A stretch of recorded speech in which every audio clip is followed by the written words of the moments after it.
The King's Citadel. Well, what can I tell you about them? About the ones who do the job no one else can do? Well, I can tell you this. Wherever they go, people notice. And wherever they are, hope follows. Hilarion, the Shield. A star-forged Aegis who's lived a long time, who's seen war and peace, and will do whatever it takes to keep the first from falling into the second. Merime, the Sword. A Kalashtar bard whose dreams prophesy uncertain ends, but the wisdom of whose counsel and love for her sister are unquestionable. Tantin, the Brain. A dragon-marked human artificer whose jovial demeanor conceals a deep curiosity and razor-sharp intellect, sharp enough to cut down the Citadel's enemies. Nisiana, the Heart. A dragon-marked halfling healer whose love for her sister is matched only by her desire to help and heal the members of the Citadel, no matter the cost. They came together to aid the salvage outpost of Salvation, where the Grey hovers nearby, a threat and a promise. They've made friends along the way, salvage brokers, sheriffs, and everyday citizens alike. But they've also made enemies. Irulan Karnak, most powerful of the salvage brokers, the Order of the Emerald Claw, and even the Lord of Blades, if he truly exists. And, most dangerously, they've discovered something so powerful it could undo the fragile peace between nations. The Oracle of War. This powerful device will give anyone who owns it the knowledge they need to win any battle. And everyone from rival nations to greedy bandits will stop at nothing to possess it. Especially now that it's begun to speak lines from the ancient draconic prophecy, which predicts all of Eberron's future. Well, they've survived the Grey, and saved Salvation. But can they survive the intrigue and deception of Sharn, City of Towers, where those with deep knowledge of the draconic prophecy must help decide what to do with this artifact? Only if they remember that in the end, all we have is each other and the King's Citadel. Long live the King. Welcome to Eberron. Welcome to Sharn.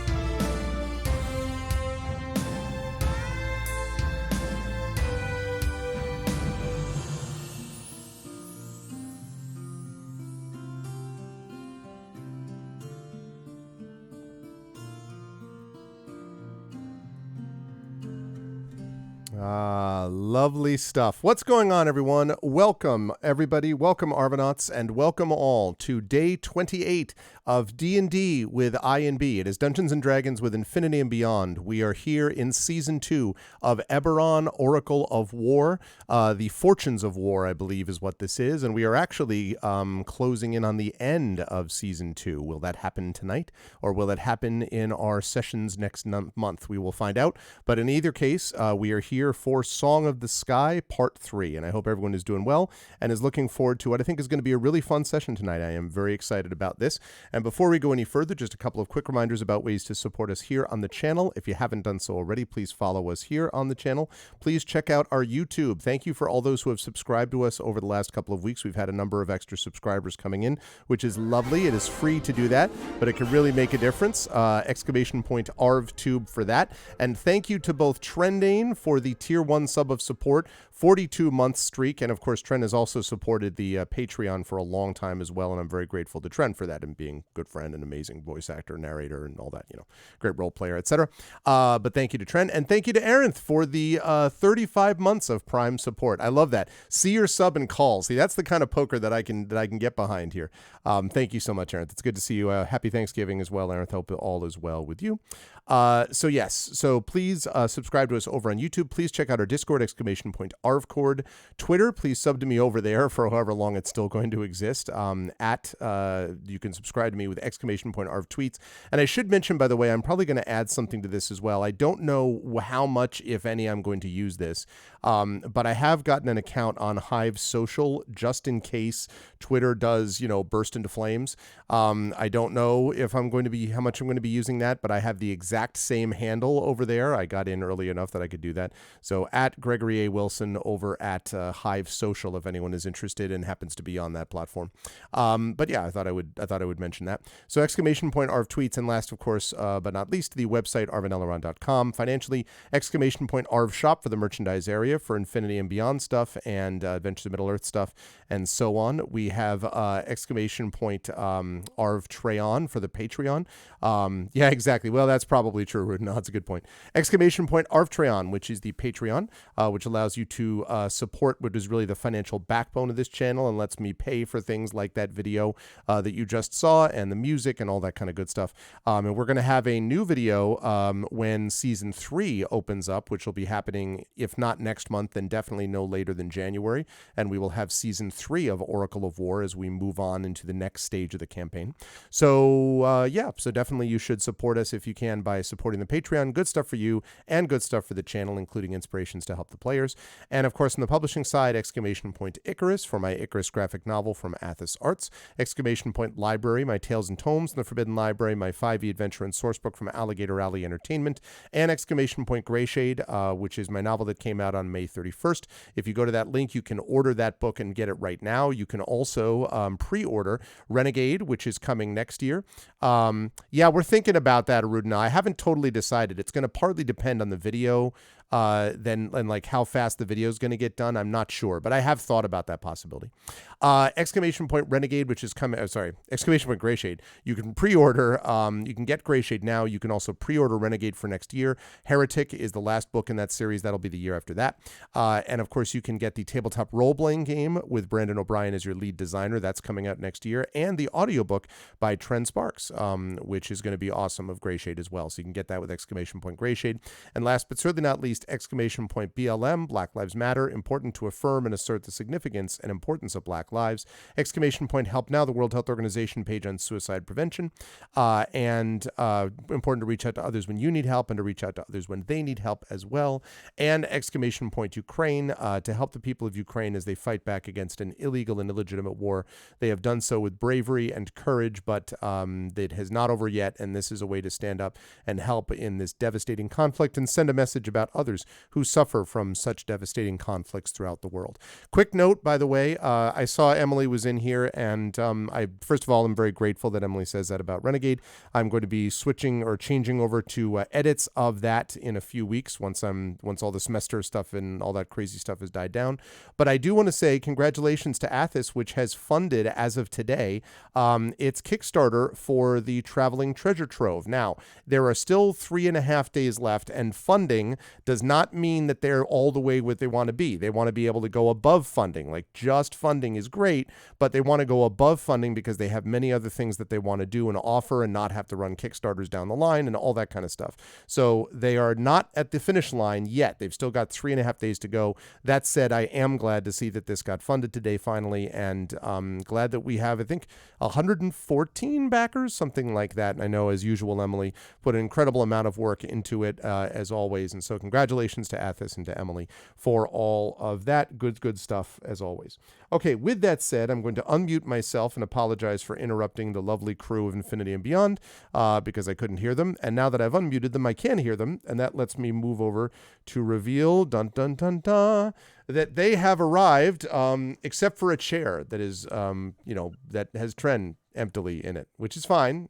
Listen, He's sometimes there. he's there. Is he down? Is he doing his thing of like below the level? Oh, it's the standing thing. It's the standing thing or the thing. Yeah, I'm looking forward to hearing from Tren about his food adventures because we heard something about that food adventures today. So we'll talk to him about that. But it's good to see the Infinity and Beyond crew. I hope everyone is doing well. Welcome to Marie, John, and Jen. Is Tren literally not there, or is he there? He literally took off his headset and walked away. Okay. It's when you showed back up, so I don't know. That's probably, well, listen, I mean, that's, I understand. Sometimes you gotta go when you gotta go. I know. I know. I'm very used to that. It's absolutely. Chair's a great voiceover. We don't need Tren.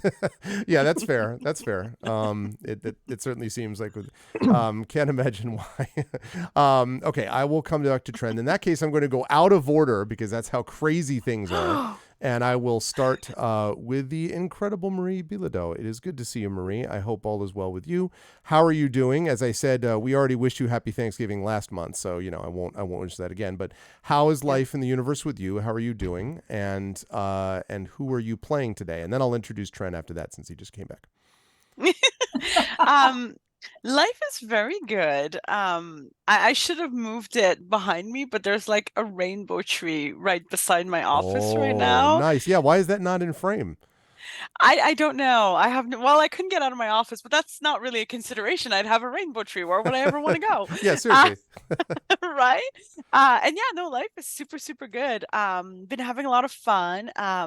Carrie made some lovely what are they called? Scones for breakfast. Scones, good stuff. Yes, they were very good. So that's the update on that side. And tomorrow is holiday baking day. I'm writing all day because I'm on deadline, but Carrie is going to be baking. Last I heard 4 different types of cookies, but then she was there. It's not well balanced. So apparently there's going to be a 5th type, because balancing it obviously doesn't mean removing one. It means adding another. To make it odd, that's totally balanced. I right? can't see, because otherwise you wind up, tied, and you can't have that. Right. No, and I'm like, what's not balanced? Is it the flavors? Is it just like, it's just not balanced? And I'm like, I make more cookies. Like, I'm not complaining. Is there ever not a baking day though? Like a weekend for Carrie and you, Marie? I feel like baking day is every day, or every month at least. Right? Living with a baker is such a hard life. Yeah. Every second weekend, Carrie makes bread. So like every second weekend, we know, because she makes our bread. So like tomorrow is also bread day. And then when it's not bread, she also makes, so every weekend she makes a dessert for the week, because we like her. So we both have a sweet tooth, but instead of buying things, that's ridiculous. It's not available anywhere. She makes something that she has fun making. So yes, yes. I think the answer is yes. It's always baking. The answer is yes. Dessert of the week. My goodness. Dessert of the week. It's beautiful. It's gonna be cookies this week, I'm gonna guess. I'm just throwing this wild guess. It's gonna be good. Crazy notion. I know. Crazy who would notion. Think of it? When not having lovely dessert in real life, who are you playing in our non-real life of this situation? Oh no, I'm having dessert. But all right, well that's fine. That's true. I don't even know. Are you insane? Yeah. I don't know. Do you not know me, sir? I'm sorry. Listen, I was sick a week ago. Flip the table. I am playing Mirime Hawksmoor. I am a Kalishtar, College of Swords, Bard, so I stab, I sing, I have a general good time. I love traveling with my friends, including my sister Nisiana, played by Jen. I have a lot of fun, and I'm really looking forward to playing Mirime. I feel like it's been too long, and there's some... there's some stuff that needs to happen here. It's going to be great. Mm-hmm. Mm-hmm. Yes, I'm very excited for that as well. Thank you for the follow, by the way, Nene. Welcome in. Yes, I'm excited to see that too, because it has been too long. I was thinking about that as the videos. I'm like, man, it's been too long since I've heard that awesome opening music and get to play with these lovely people. Always a pleasure, Marie, to have you here with us. And I will go back over. We did this out of order, but that's okay. We mixed it up a little bit, and now Tren has returned. And I do want you to know, Tren, that Light and Passion said while you were gone that it was okay, because the chair would be just as good a VO. So I just want you to know that was the claim from Light and Passion. I did not say that. Light and Passion, of course, gets a free pass from me because he made us fan dice for this campaign. So that goes a long Okay. way. Yeah. So yeah, I mean, that's true. that's right. But anyway, how you doing, Trent? And I want to hear about these food adventures briefly, because I heard that you had the most amazing food, and I want to hear that, and then tell me who you're playing, please. Briefly, Yeah, as briefly as you can. it's an all-you-can-eat Indian buffet called Bombay Garden in New York, California, and I have some regrets. You don't though, do you? Like, you don't really. I kind of do. Do you? I mean, it took us a good 15 minutes to get up from the table because none of us could breathe. It was, Well, okay, and then we had to keep talking to each other on the way home so that neither of us fell into a food coma while Miranda was driving. That's responsible. Yeah, we had to do something responsible because we weren't responsible during our eating habits at all. But I didn't eat any of the naan. I just had like 4 billion pounds of rice, and I'm a little bit surprised, Marie, that you did not mention this book during your. You have a copy of mine. Oh, check that out. Aw, Yeah. thank you. Yeah. As soon as you mentioned, it's the way Grimm's fairy tales are supposed to be. I'm like, I'm getting that. Darkness. I just started Exactly. reading it too. Oh, yay. I've got to get to a point where I can read for pleasure again instead of work, and then I'll have time to read it. But yeah. Amen. Preach it to the Just choir. Call me in every night and I'll read a little bit to you, Tran, while you fall asleep. Can you imagine? And then the fairies eviscerated him, but not before they ate his eyeballs. I Okay. know. It's good. Sleep tight. He's all like, See, but eyes are filled with vitreous humor. It's so.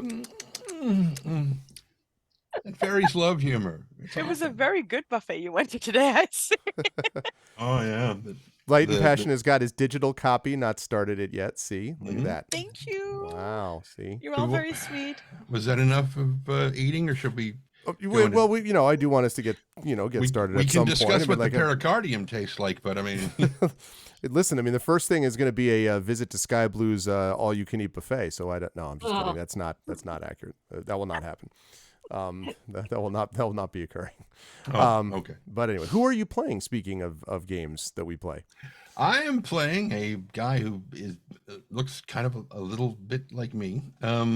Odd, I mean, not that I look odd. It's odd that he looks like me. It's not odd, really. I mean, a design. We don't know that. Named Miatanton Tagashaw de Kenneth. He is of the House Kenneth.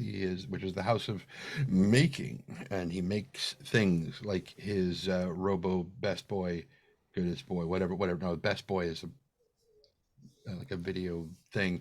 no, that's quite right. Boy. And then there's a gaffer that you have with you, I assume, right? Which is a lighter, and light. Never. No.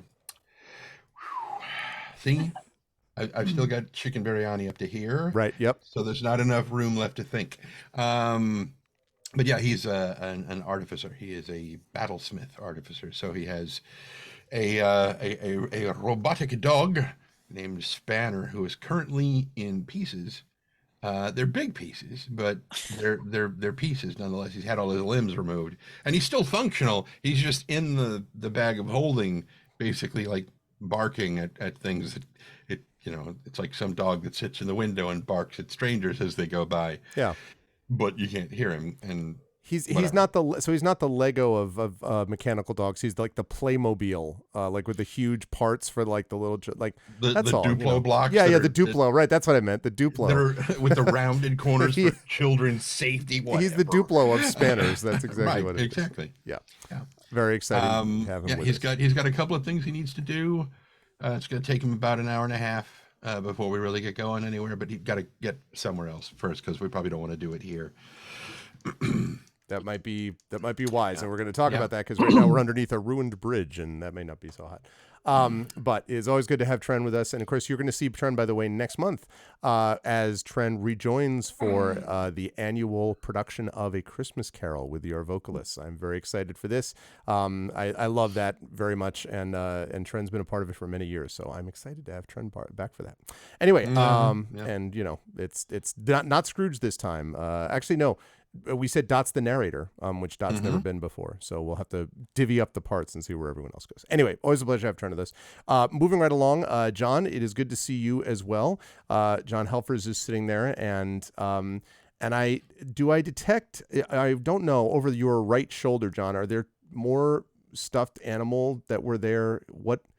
I'm seeing things that I didn't see before, but maybe it's just because I've never looked. I think it's because you've never looked. Maybe I've never looked. Or maybe you've blocked it out of frame. That might be. My Beetapus has been there for a long time, but it's also the rabbit, which we picked up when we saw Spamalot down in Madison, which was great. And they sold the puppet, and we got to have that. And Oh, the Vorpal rabbit. Yes, the Vorpal rabbit. And we were looking through things. I'm like, no, I'm keeping that. And that's where you ended up next to my Beetapus. So there you go. I see. That makes sense. It might have been the light. Maybe you just didn't see it. I think that's probably what it was. Yeah, because you got different lighting this time. It's a much more upbeat Alarian that we see today, and you know, I guess I find it a little stark myself, but you know, what are you gonna do? So sodium light. How's life with you, John? Happy Thanksgiving as well. Yes. I should have said that to Trent as well. But happy Thanksgiving to you. Thursday. And how is life in the universe with you? And who are you playing today? Blanket, happy holidays to everyone. Stressful, to be quite honest. Still trying to get a certain project over the line, and I leave for Philly in 3 days. Mm-hmm. But in the good news, I'm going to put a link to this right in chat. For those who are interested in getting a shot at our Humble Bundle for BattleTech, is doing phenomenally well. It's our second Humble Bundle with Humble Bundle. And you actually get the beginner's box. And if you buy pretty much that plus $5 gets you like, I don't know, a dozen or 15 PDFs. So you play BattleTech to your heart's content. So anyone who wants to kind of dive in and wants a whole big pile of books for not a lot of money, this is the way to go. And we're over almost 8,300 sold. That's been in like 10 days. Wow. Crazy. And also, by the way, we're raising for charity. The charity we chose was the Navy Marine Corps Relief Society. Okay. And it's been just terrific. And they're great people to work with. I've been having a lot of actually fun. They make it easy and they make it good, and they're very responsive, and it's been great. So that's been a nice feather in my cap, because I kind of got that relationship rolling with CGO, and I can't wait to do the fiction ones next year, but that requires more work on my part. Damn it. Anyways, no, overall I can't complain. So looking forward to hitting Philly for PAX Unplugged next week for those who are going to be in the area. And Yes, I think indeed. Arv has suggested he's going to slip in and out or something like that. I will figure be out there something. with little Arv in tow. We'll be there Friday night into Saturday, and we'll be there on Saturday and head back Saturday night. So that's our plan. Okay. I'll stop by the booth for sure, and Yeah. see if we could find a bit of time to chat. Would be great. Yes. It'd be great to see you, since it's been a while. Oh, indeed. It has, yeah. Anywho, I mean, we did Gen Con, but still, it already feels like so long ago. Let's see. John Hover's I'm playing Ilarion, the Starforged Warforged. Just helps. Just smite the bats, wear bats. And now we're gonna see if we have a wear cleric. I think we should do a fan poll, a viewer poll, whether they want her to be a wear cleric or not. No wear clericing. I just love the idea of a wear cleric. I think that's hilarious. Listen, sometimes you get into a fight with a werebat and you take a bite, and there's no guarantee that there's any kind of new blood coursing in Nisiana's veins at all. I don't know why. We'll find out on the full moon. We're fine. As you look up, and it's like 9/10 of the moon. God damn it! Like, well, we find out tomorrow. I gotta go back to Salvation. I'll talk to you guys. I'll be back. But always a pleasure, I think John. they need a sheriff. Yeah. That's right. Oh, Man. Always a pleasure Zing. to have Ilarion played by John with us. Good to see you, John. And last but certainly not least, again, happy Thanksgiving to Jen. Good to see you, Jen, as Jennifer Brozek has joined us again. Again, same question. So were there Thanksgiving festivities of some particular routine that is awesome that you want to talk about? Like, I make the greatest blah. This is the coolest food of this type ever. And then who are you playing tonight and all that good stuff? Well, first I want to actually wish John a happy 50th birthday, which will be on the 29th. 29th, that's right. He's turning 50 and since I'm turning 52 shortly. I don't feel bad at pointing that out. And Yeah, I since already got there too. We're joining the crew, John. Joining the crew. we won't have our regular meeting for me to wish him a happy birthday or poke him in the shins for my edits. Ow. Nisiana's The not gift, that I guess, I hard. give to you. So yeah. But I don't. My Thanksgiving was a Friendsgiving, where I went to a friend's house and we gamed all day, and I made just roasted butternut squash, and by I mean my husband did. So good. But on actual Thanksgiving, Jeff goes and spends the day at Dylan's place doing their Friendsgiving thing and playing board games, which I have no interest in. And I finished my latest Shadowrun novella while I was at home. Very nice. Kilimanjaro Run. So your readers will give thanks for your work, right? They'd better. Eventually, Exactly, yes, yeah. but I did have to. I've sent it off to the sensitivity reader first because it's set in Africa, and I did not want to muck that one up. So I'm very pleased about who I have reading it for me. Otherwise, we're supposed to get a whole lot of snow next week. Like, we're actually supposed to get snow where I am. So I'm like, okay, that should be exciting. Food wise, I have had a very strict diet today because I am taking a specific breath test tomorrow. So I have a headache, and I'm wondering if it's because I'm not getting to drink my Diet Coke today. So I have a caffeine thing, which is why I keep taking my glasses off because they hurt. Oh, But I am playing Nisiana Di Jarasco, the halfling cleric, only halfling cleric Where from the cleric? House of Healing, which she will be probably going to visit soon to have a curse removed. a Werrick, if you will. A No, werfling. I'm not going to- Werfling I cleric. do not want to be a were cleric. I do not. I need like weed. Werrick. I like Werrick even better. Great No were that, no portmanteau. were cleric, no nothing. We'll save you. You better. But Otherwise, you can I'd do have lightning sonograms at range. there. How are they feeling? Let me find out. Ah! It's just like it's just the ripple effect. Also, I did have my latest book is a space opera, True Mel's Light. It's about sisters, family, and sacrifices. Awesome. That is really cool. And I am excited to have Jen and the rest of the crew back with us as we get back into Eberron. So let's fire up a little bit of music. Let's talk about what happened in our last session as we are closing in, party, on the end of Season 2 of Eberron Oracle of War. We are ending this arc and preparing to set up for the beginning of Season 3. So we will see. That, of course, depends on what happens today, since there is no guarantee that anything will happen. We will find out. But let Especially me with this fire crew. up Yes. this. There's no guarantee that anything will happen. This is going to be a very boring There's stream, no I think. guarantee that it's going to be a lot of spreadsheets and a lot of. This isn't Eve. That's true. The game is so realistic and so boring. Anyway, so let's talk a little bit what happened in our last session. In the last session, the party has been, over the last few sessions, the King's Citadel has been attempting to track down the, I won't say notorious, I would say mysterious Sky Blue, a thief who seemed to be just sort of a common thief, except a common thief with rather uncommon tastes, doing raids on rich folks' sky coaches and things like that, in an effort apparently to get something, although it wasn't entirely clear to anybody as to what. As the party tracked down Sky Blue, though, they had also been entrusted by Flamewind, the Gynosphinx, who is an expert in the Draconic Prophecy, of gathering information about Sky Blue, because Sky Blue may have a role to play within the Draconic Prophecy. And since the King's Citadel happens to have a small little artifact known as the Oracle of War, which just occasionally belches out words of the Draconic Prophecy and lines of the Draconic Prophecy, this becomes rather important, especially because right now the nations of Brayland and the surrounding areas, including Thane and many others, are teetering on the edge of war. And much of this party, all of the King's Citadel, is in one way or another familiar with the last war, which everyone hoped was going to be the last war. But perhaps might not be the case if the party cannot figure out a way to head it off. And so Sky Blue and the Draconic Prophecy becomes really important. Simultaneously, of course, there are other forces at work, including some that are apparently trying to track down Sky Blue. It wasn't as easy as just sort of encountering them. It was also a matter of being able to save her before the other ones actually got to them first.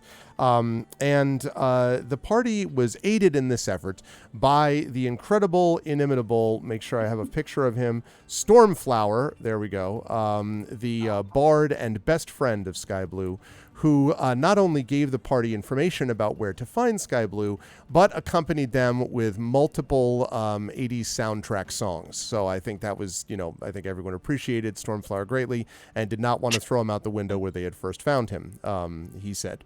As the narrator rushes hurriedly on, Stormflower did manage to deliver them successfully to the places where Sky Blue had been, but they found themselves sort of always one step behind, at least initially. They went to the Griffin Stables, and they found there that the Griffin Stables had a group of people, including Sky Blue herself, who had arrived to gather, basically apparently had gone there after getting some money, had gone to Sky Blue to pay off one of the guards a debt that she owed, which seemed like an odd thing for a thief to do. But before the party King Citadel could capture her, she ended up releasing a lot of the griffins, and that caused all kinds of confusion and allowed her to escape on her soar sled, pursued in hot pursuit, as they say, by the members of the King's Citadel. And in our last session, the party managed to trace her all the way down to a ruined bridge, where apparently she was seeking to find the last of her material before doing one other thing. What is not yet clear. We'll get to that in a minute.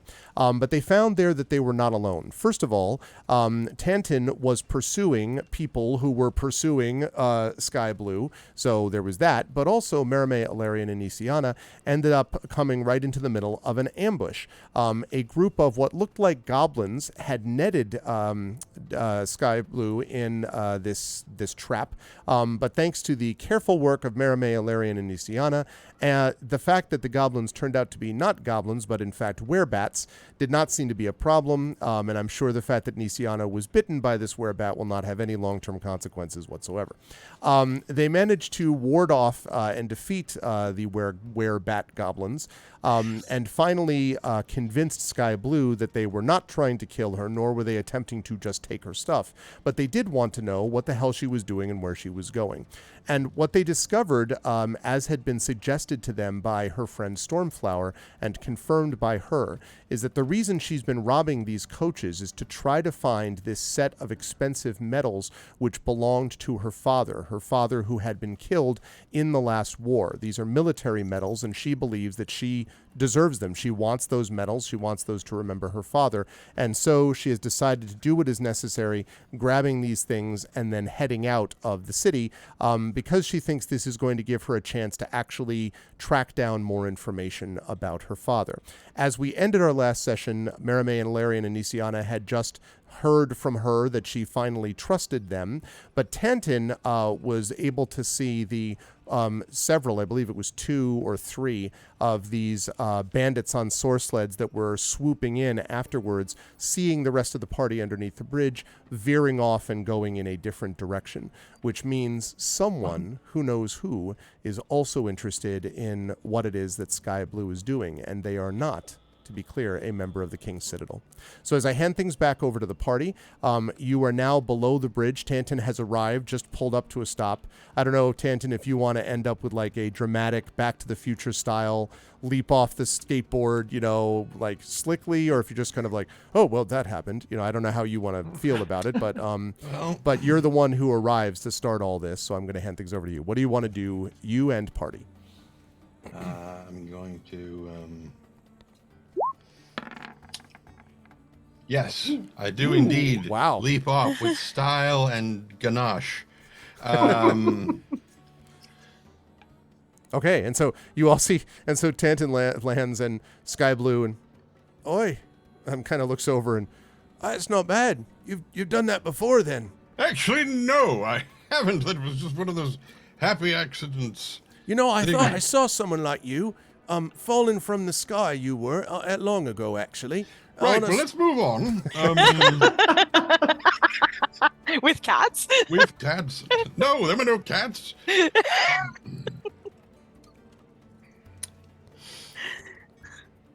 So there was 2 other people that went that way.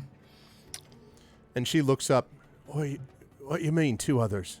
Well, it's greater than 1, but less than 3. Well, but who were they? Did you see them? I mean, I was following them because they were following you. and she That kind be of my- blinks. They were following me.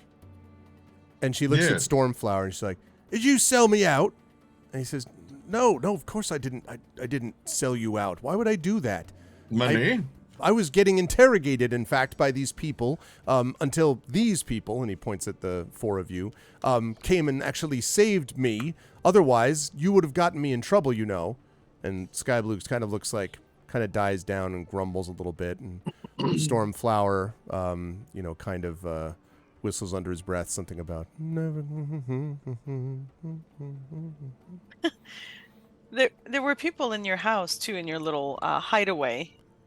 The beacon. That were looking for you. That's where we found Stormflower. She was chewing Something some that butted odd... his favorite head against the wall. And she says, "They were in my... it doesn't matter. I was going to be leaving it behind anyway. I'm kind of not surprised, actually. I had a feeling there were some that were going to get wise, but I figured it'd be the watch, or the guards, or maybe someone from Moorgrave, and not all of you. And, you know, I appreciate you helped me, but who exactly do you work for? Are you with the guard?" No, hardly. We're helping a friend from Moorgrave University decipher the draconic prophecy. And like we said, you were mentioned in it. And I know you might find it hard to believe, but you were. And you're about to get important to a whole lot of people, and we just want to make sure that you're safe. Well, like I say, I appreciate that you helped me out, but safe or not, what matters is that I do what needs to be done. Or maybe we can find a different way to get those medals back from you. Mm-hmm. For you. And she kind of sort of looks and says, "All right, well, what's that mean then?" Well, somebody was beating up on him to find out where you are because of some reason. And I don't remember her name, but she was very big and she was very mean. She was chewing some Grilda. horrid weed and spitting a toxin sort of thing. Mm-hmm. Also, just to clarify one quick thing for the party, by the way. So she has gotten the medals already. That was the strong box that she took from the first coach. True. So she has those. However, she has not escaped yet. So this is, and you don't know why she's traveling around after, because she got that first. So you don't know what else she's doing since she got those medals. Actually, wait, that brings up a point. She has the medals. In the And strong she's box, yes, although she she's hasn't acting opened like it yet. she doesn't have the medals? No, she has the medals. She's what she's trying to, she basically only seems to be focused on the medals and whatever this next thing is that she's going to do. Her last destination she's mentioned before. She's been to 4 places and she said she has 1 place to go before she gets out of the city with these medals. Now you don't know what she's going to do with them, but Well, okay. I mean, we know you're heading to the Soup's Kitchen next. Why are you heading there next? What business do you have to? What are you doing exactly? and she kind of looks and she says, "You found that in my hideout then?" Yeah, that's where we found him too. You can keep him. And she looks over and and he starts whistling, "These are the days," and she kind of rolls her eyes. And she says, "Well, Stormy here doesn't mean wrong. He's done the best he can, I suppose." He says, "You're quite right, I have." And she says, "But he doesn't know what he's getting into, and the rest of you don't either. I mean, I may be part of this prophecy you mentioned, and maybe I'm some line in a poem that means something to somebody else, but Well, down here, it's about what you actually do for people, not just what you say. And my job here is to... Before I leave, I want to make sure those people are taken care of. And I'm going to the kitchen to give them some money. You know, I've got some over the years, and, well, there was times when I was as hungry as could be, and I thought I was going to fall over from hunger. Not that the lords and ladies up there, far up there, and she kind of like looks way above where the bridge, of course, is blocking you, but you know what she's referring to, the upper city. And she says, not that they would know, but the rest of us down here need to eat too. And there were times when it was the only place that I had any comfort. And I'm going there to help those people. There was a place in Cogsgate, Lower Tavik's Landing, where they have people that, well, they give food for free, and they work hard, and, well, I'm going to give them something that'll keep them going for a long while if I got anything to say about it. I've got to do that before I leave. Do you owe that person who was in your home money or something? No, who you mean? But Grilda, who works for Curse. And so when you say curse, make it an insight check for me, please, Larry. And I'm watching Oh for the my. reaction, by the way. She goes, so. Fair enough. It's a 15. She kind of, her eyes flicker, and she's, it is definitely a flicker of recognition of some kind. And she says, curse. And she kind of nods slowly. What you know about him, then? His hench? Orc? Half orc? What was she? She was I believe Brigilda dwarf. was a dwarf, if I'm not mistaken. Oh, sorry. I don't know where I got the orc part of it. Okay, my mistake. Right. Yeah, a very curt dwarf named Begrilda was the one in your hidey hole at the, whatever it was, the Narrows? The beacon. And we learned from her that Curse is looking for you. Mm-hmm. And we are curious as to why, because that may factor into not only our plans, but yours. Well, Curse is the head of the Fallen Fangs. Is a leader of them. Has been looking apparently for me. I heard rumors about that, although I didn't know anything for sure. But I don't know why. There's nothing that I have anything in particular with them, though I don't hold to the Fallen Fangs. And there's been times when I've stolen something out from under their nose, because frankly, they're not as good as I am. And she kind of like does a little bit of a, and she says, they're not as good as I am, but that doesn't mean anything specific. There's lots that rob each other down here and rob back. You don't go after them. It's just you to do a job for them. For the Fallen Fangs, I'd sooner leap off the beacon myself. And if they hold your friends at the soup kitchen hostage? And she We kind of saw that pauses and map. stares at you, and she's like, you don't think they'd do that? I think they were tapping the back of your friend's head against a wall and threatening to throw him out a window. But that's Stormflower. Everyone does that to him. Stormflower's like, stares at her, but Hey! I mean, starts going, We get all it. by myself. She collapses her arms, so she's like, these Fallen Fang people, they were the ones who attacked you? Yes. Well, I don't know if they're the ones following me, you say. I haven't seen them. But that's who Curse is. It's the leader of the Fallen Fangs. And I think I've heard of this dwarf that you mentioned. She's got real sharp teeth, eh? That they've filed into points. Yes. Yeah, they all do that. They think it makes them look special. Pfft. Might as well get a tattoo and have done with it instead of doing something. So yes, Daft to your think teeth. It would hold your friends hostage. I've seen it happen before. And she says, if they're going to do anything, she gets very intense, Nisiana, and she says, if they're going to do anything, they're mostly just children over there. There's a code, even the Fangs ought to listen to it. If they do anything to them, then it's not them who's ordering them to do it. They wouldn't come up with that on her own, not even Curse. She's not smart enough to do it, and she wouldn't break the code. No, but there are other people who've just moved into town, haven't there? And Nisiana just kind of looks up at the Ilarian. Well, he didn't just move here. And What I- do the Fallen Fangs normally do in their day-to-day operations? Are they a thieves group? That's right. Sometimes they shake people down for money. Simple muggings, thieving, smash and grab, all low-level stuff, you understand. Not anything with any refinement, any of them. But they're known as being ones that you probably don't want to cross. But they don't go out of their way to make trouble. If they got too above themselves, the watch would see for them. Instead, they just kind of keep a low level of things. They got no ambition. And all their people are a bunch of scrubs from the street. They don't have any kind of anything to do.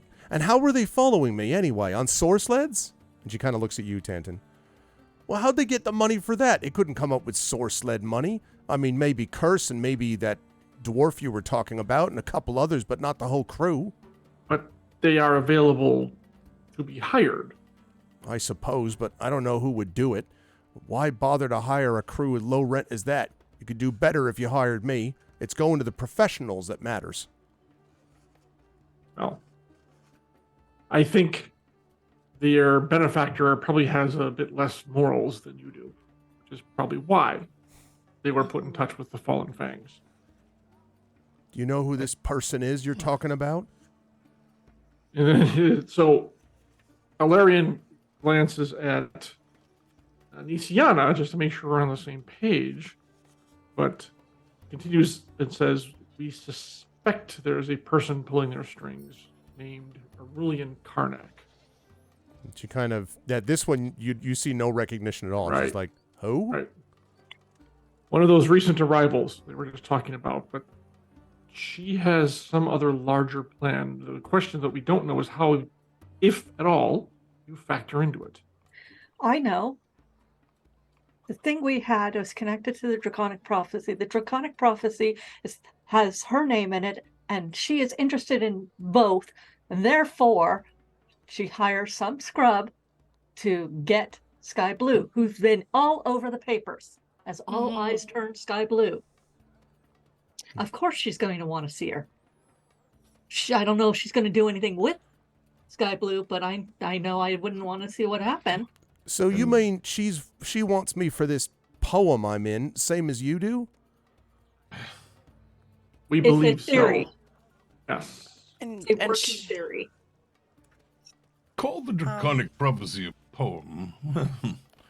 Well, I've heard about this draconic prophecy, but all I know is unless there's a line about people starving and the poor being hurt, and it doesn't have much to do with us, no offense meant. I mean, I Sky, propose a trade. Oh. We will go with you to this place, and you can drop off whatever you wish to give to them. If you are accosted there, which I think, and they glance around the group, we fully expect to happen, we will assist in defending you. Not that you're not capable.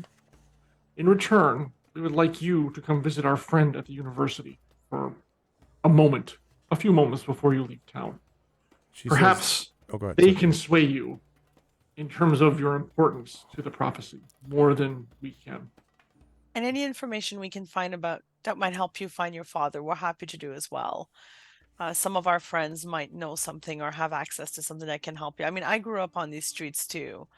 I understand you want to help your friends at the soup kitchen, and I understand how important that is to you. And I know how hard it is to claw yourself out of them. But we want to make sure that you're safe and that your friends are safe too. And she kind of nods slowly and she says, right. All right, I'm going to show you something. So my answer is going to make sense to you. And she takes the strongbox that she's been holding basically under her arm the whole time. Like after she got out from the net and did all the attacks, she went back and grabbed it again. And she puts it down. And she pulls out, and it does so quickly that you almost don't notice it, what looks like a set of little pins. And just, like, and like within, 10 to 15 seconds. And as she's doing it, and she's kind of in Stormflower, says, "Are you sure they wouldn't have trapped it?" And she says, "Don't be daft and have the thing blow up in their faces when the stupid ones open it." And then she click, and it opens. Extremely impressive lock jimmying, let's just be clear, that she just did. And I'm looking very interested. yeah, it's impressive, Marimé. And when it opens, you can see inside just a slight glint. Of course, it's quite dim down here, but there's even under this dimness, there is a slight glint from several sets of what look like metals.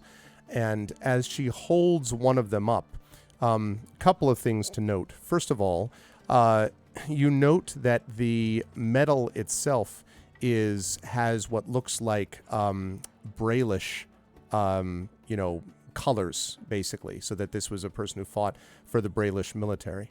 And she, kind of looks at it and she says, "Not that it ever mattered to them." And she said, "But I knew different, Dad. Who taught me how to do that?" And she moves the metals aside, and she, see if I can do this sound effect properly. She, yeah, right, transforms into, no, she knocks Decepticon? Autobot? Which one? she turns into Optimus Prime, and it's a very different adventure going forward. No. Yes! we got sponsored by Hasbro, everybody. Let's go. Okay. So no, she knocks on the bottom of the box, and you hear hollow, definitely. And she taps a couple, and then again moves her hand and finger around the outside, and then, and she pops up. And I would say whoever is close enough, I know you're all looking at her, but whoever's close enough to be like looking right at the box, I guess I want to know, is there anyone looking, like who's looking where? I know you're all looking at her generally, but is anyone looking at the box or her? Tanton, are you looking at like the surroundings? Like where's everybody looking? Yeah, Tanton is watching all around us. Okay. So Marime, Alarian, Nisiana, are any of you looking at the box versus her versus... I was interested in the lock picking, so I am definitely staring Looking at the box and at the puzzle of it. I mean, I'm watching what she's doing with the box as well, especially when she said it was not the hollow part. So, yeah. Okay. Yeah, I don't think about looking behind me because I am me. So And now you have 360 sonar anyway, so... I was going to say, yeah, you got to go Thank you. locations. Y'all are making me really paranoid. You're welcome. I have to go see my house anyway. Oh, God. Yeah, Spanner folds up and slots into the Oracle exactly like in Patrick. Yeah. Wow. No. So there is a little, Marime, as you see the bottom come up, a little of dust. And inside the compartment at the bottom is a folded piece of paper. And it's not yellowed with age like ancient, but it definitely looks like it's, a few years old anyway. And she carefully kind of unfolds it. And she sort of reads a little bit, and then you can see her kind of tearing up a little bit. And she's like, "I knew it. I knew." And she hands you the letter. And the letter simply says, "My dearest Sky, you know where I'll be. D.A." And she, so you see that, and then she looks at all of you, and she says, "I knew if he ever was able to make it out of this place, he wasn't going to die. He's got to be alive." And Stormflower's alive. There was a funeral for him. Come on, Sky. And she says, "There was a funeral for a box. You don't know what was in it any more than you knew what was at the bottom of this box. And you know where he came from, Stormflower." And Stormflower looks, for the first time since you've seen him, kind of actually a little angry even. He kind of turns and folds his arms and he says, This is foolish, and you know it, Sky. You're going to put everyone at risk again after one of your crazy ideas." And she looks at all of you and she says, "I know where he went, because I know where he came from. He's in Salvation, he is." What? what's his name? We just came from South. Salvation. He was an explorer. He used to be actually a salvager. He used to do things out there in the gray, in the morning, in the Mornland. But Wasn't a mechanical Doberman, was he? why, yes, no. And no, he and she says, But then he did such a good job out of it, going in and out of those places again and again without getting hurt, that they got wind of it here in Brayland, and they recruited him to fight in the last war. They knew what he was. Of course, when he went in there, it wasn't the Grey at the time. He used to do missions, you know. He would go and steal things behind enemy lines, go into other countries, things like that. They found out about it. They recruited him, and then he fought in the last war, and well, you all know what happened after that. He was supposedly killed fighting for Brayland, but that wasn't his way. He was never a fighter anyway. He was and she kind of looks around somewhat defiantly, and she says, he was a thief, but for the right reasons. He helped people in this city. Anything that he found out there, any salvage that he was able to get, any of the stuff he stole from the rich people out there came right back here to help people like my family. My mom, maybe before she died, and helped a lot of others here as well. I always used to think the reason they got him wasn't just because he was so good, but to keep him from causing any problems for the rich and powerful. You know, so many people knew him down here that if he wanted to, he could have led him against them, all them. And she kind of jerks her head up towards the sky. And Stormflower kind of is looking back at her now, and his expression is a little softer than it was, and he says, but we saw him in the casket, Sky. And she says, you shut your mouth. I have no idea what I saw, and neither do you. A face for about 3 seconds. I couldn't tell anything with what they had on top of him, medals and uniforms, and that wasn't his way either. He wouldn't have wanted anyone to know about all the military stuff. He would have said something different to all of us.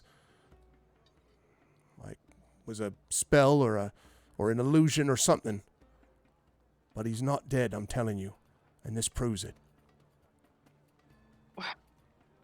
How long ago was your father buried? And she Or sighs.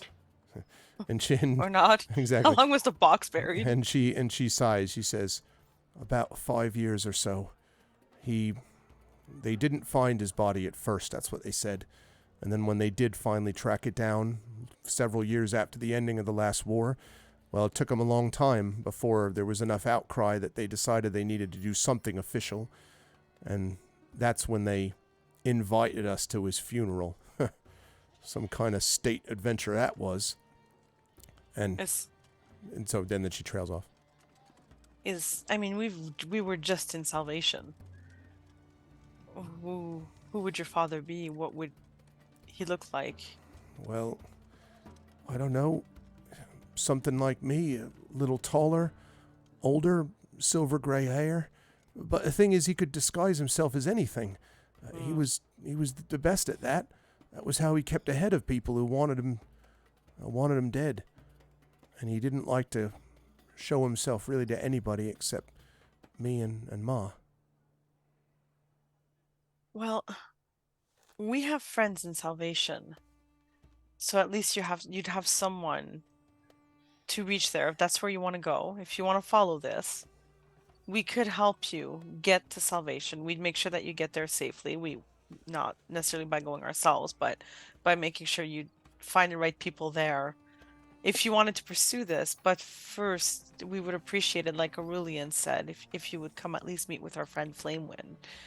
Regardless of whether you find your father or not, you should at least have the peace of knowing you tried. But I'm worried about this Flamewind you're talking about. I don't much hold with the Moorgrave types, you know. They spend most of their time looking at things we do and being like, that belongs in a museum, and then they take it and put it in their displays. No one would ever say that. That's stupid. And she nods. I thought it was ridiculous too, but I've heard him say it, I have. They all have one of them cracks a whip and wears a funny hat. I'm telling you, it's a strange crew. Anyway, she doesn't say that. She says, and, well, I don't know. Those academic types, you can't really trust them anyway. What do they actually do that matters to anyone?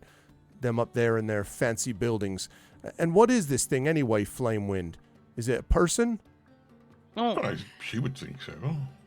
she is spectacular, to be honest. Unlike anything you've ever seen. A story for the ages. And she looks over at Stormflower, and Stormflower says, "She's a gynosphinx." And she says, a gynosphinx. Well, those are strange. They've got all these weird ideas, and who knows? Maybe she wants me for some experiment. You want to take me to her?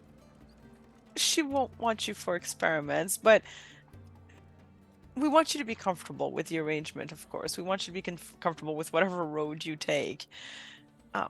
She is our friend. She has been good to us, and she has helped us in the past, and she's only trying to decipher this draconic prophecy to stop war from hitting again, so that other families, such as yours, won't be broken up by war. Other citizens, like your father, won't be told to go fight a battle that has nothing to do with them, and other daughters, such as you, won't be left trying to reassemble their family years after the ashes of the war are still floating in the air. That's all we want to do. We want to stop that from happening, and so does Flamewind. That's why we followed you and why we did this. We're trying to stop a war that you may be used to start. And she says, "Look, what you've done for me, I told you I won't forget it, and I won't. I can't imagine you go all this way and do all this stuff to try to save me and then use it to, well, screw me over later. But, well, are you sure of your own information? I mean, I thought that at least when they reached out to Dad the first time that maybe things were going to change. And then they all, well, used him up and abandoned him out there and didn't even find his body for years. How do you know that you can trust this one? Look, I understand that you're all trying to do the right thing, and you helped Stormy too, and I'm grateful for that." And Stormflower kind of, looks slightly surprised that she said something nice about him for a change.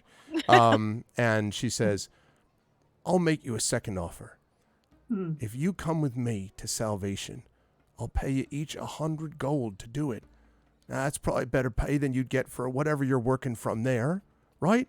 I mean, you're working for some branch of the government or some, I don't know, maybe you're the staff or something. If you're working for the army, well, I know you don't get paid. I know what my dad got paid. I can actually help you out. That's a lot of money for you." Might be an interesting idea. Let me make you a counter proposal. At least to help you figure out whether or not you think you can trust us. We know for a fact that this Bugzilla woman saw the same map that we did of your various destinations. So it's entirely possible that she is on her way there now. Shall we move? And she nods and she says, "That makes sense to me. Yes." One thing at a time, I suppose. And then we'll decide on it. But please trust us at least to have your back. I promise I won't just up and disappear. I can promise you that much. And if it helps, Flamewind will not use you for various experiments. I mean, Stormflower perhaps. Stormflower's like, What in the what now? And then I lean to Stormflower. I'm like, but just think of the songs that you can compose. and you hear him say, "I shot the sheriff, but I did not shoot the..." Okay. Sheriff did get shot. He looks right assassinated. Yes, assassinated. Shot in the back of the head. Assassinated. That's true. And the deputy was also hurt. But I did not shoot the deputy. No. So, all right. So, assuming that everyone is okay with that, then the question, I suppose, is how you're going to make it right. Now, she, of course, has her own source sled. You're all able to, make your, you all have travel options available to you. The question is, how are you going to do this? Because she, again, has this one place left to go, and it is this, as you pointed out, refugee camp and soup kitchen that's sprung up in this old coal silo in Cogsgate in Lower Tavik's Landing. And so that is where she wants to go next.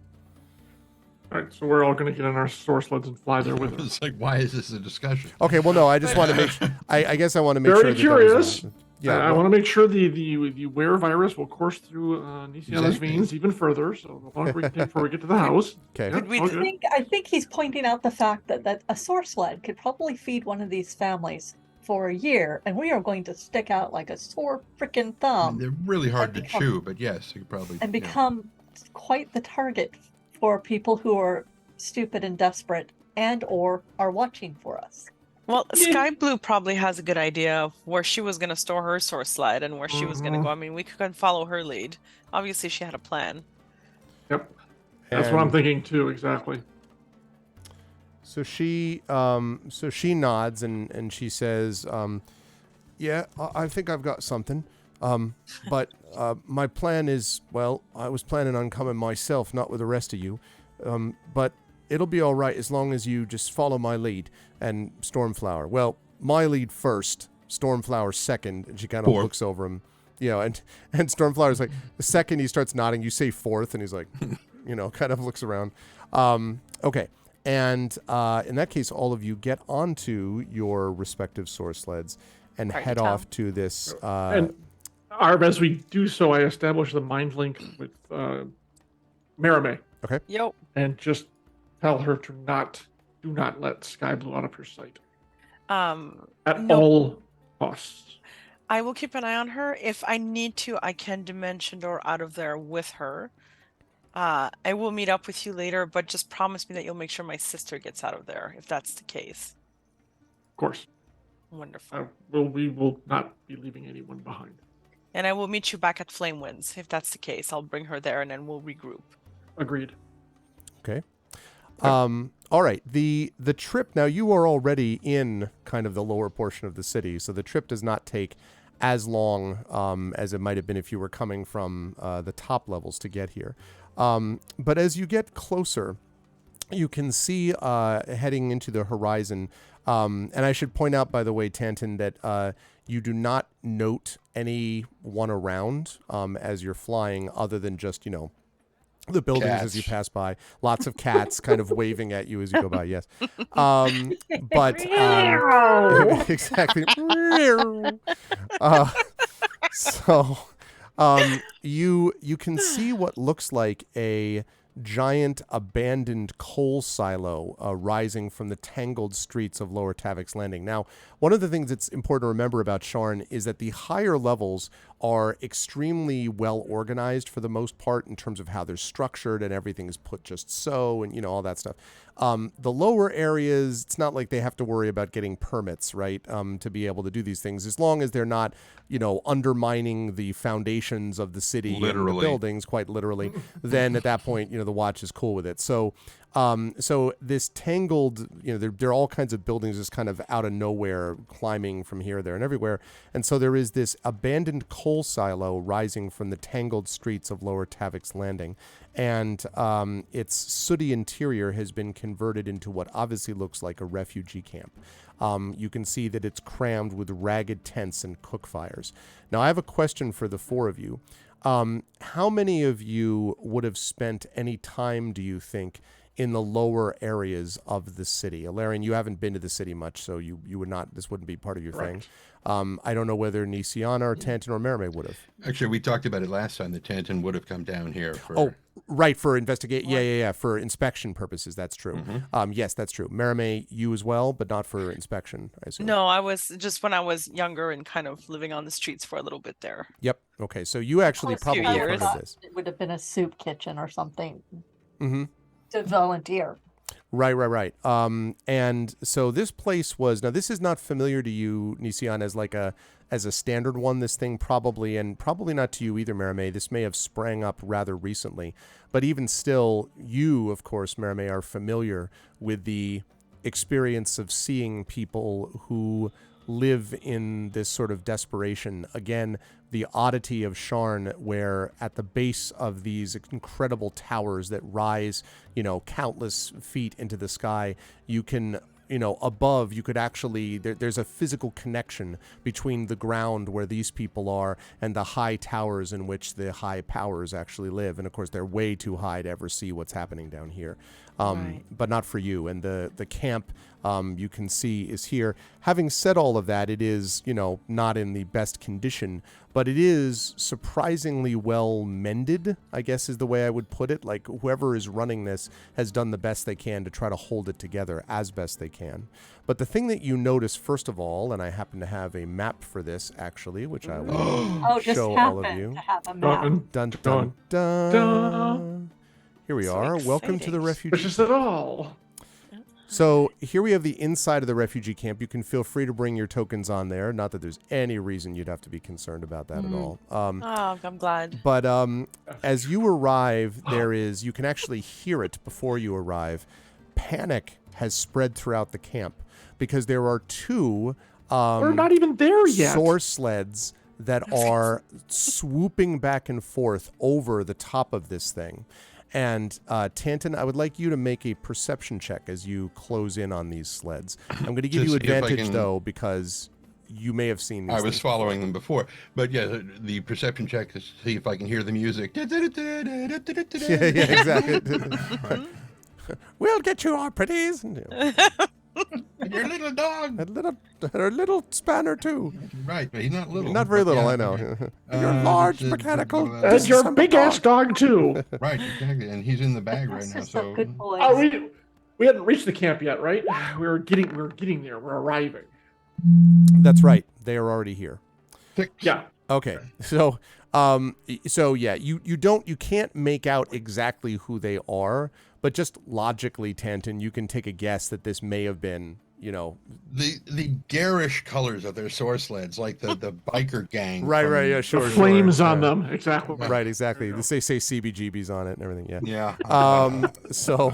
But you can see that they are swooping over the crowds, and sometimes they swoop so low as you are nearing. You can see that a couple times, like, people actually have clearly had to dive out of the way. You can see one what looks like an older refugee kind of crawling away, where it looks like they've been hurt a little bit as they kind of jumped out of the way to avoid this one. And you hear one of them as you get probably, I don't know, maybe 100, 150 feet away, you hear them say, "Who here knows sky blue? You speak now or people are going to get hurt." Oh, the He's got temptation. that. He's got that right. And Just not the people he thinks they're gonna get hurt. now Sky Blue's sled accelerates. So does mine. Yeah, me too. We all moving. Okay. Yeah, there's no hesitation. So let's see. Now, as you're accelerating, are all of you trying to kind of this is going to sound a little odd, stealthily approach on the flying source sleds? Nope. Okay, Nope. you're just like, No. get the Nope. Okay, right. So it's one of those deals, right? Okay. Greg, Yes. I want to take a moment to just kind of, as we're getting closer, I want to take just a quick moment to do kind of a visual scope. Okay. And I'm thinking, in case I need to dimension door out of here, I need to have a spot in mind. Okay. Like, There are places, so the coal silo is kind of broken down to the sky, which is how you can kind of see above it. And there's a large opening that allows you to get through as well. There are a lot of alleyways and streets and places like that. okay. The issue probably, Marimé, is more, it's not like finding an area where you won't be seen when you escape. That'll be easy. The problem is finding a place that isn't occupied by someone or by some, bend in the road or wagon or broken down bench or something. You will be able to do it. I mean, there are definitely some Okay. empty spaces, but it's one of those things where it's not going to be, it won't be the easiest one you've ever had to do. I guess I'll put it that way. It's going to be my first one I've ever had to do, too. Yeah, so okay, It's going to be good teaching. You know, good learning. the scene likes a challenge. in X2 Yeah. where Nightcrawler has to grab someone and teleport without knowing what's on the other side of it. first of all, Alan Cumming is so good in that role. I can't even. Yes, But, he is. but secondly, like that moment is kind of the way you're imagining it in your head. Yeah, I guess that's true. You haven't had a chance to mention Nora. Well, this is a good. You're jumping in with both feet. This is the true Dark Souls of Literally, teleportation. yeah. Yeah, that's Born ready. Yeah. Totally born ready. all right. So you do Not get gonna go you get wrong. a visual as you come in then. Perfect. As Sky's sled slightly ahead of yours, although you're all speeding in, and she says, "Get out of there, you Snarla!" And the aforementioned Snarla, one of them, kind of looks around, and I would like Merime, Alarian, and Nisiana, please, to make perception checks for me here too as they look around. By the way, if Stormflower is not playing Danger Zone, I'll be very disappointed. Oh no, he is. Yeah. Dun, dun, dun, dun, dun, dun, Exactly. dun.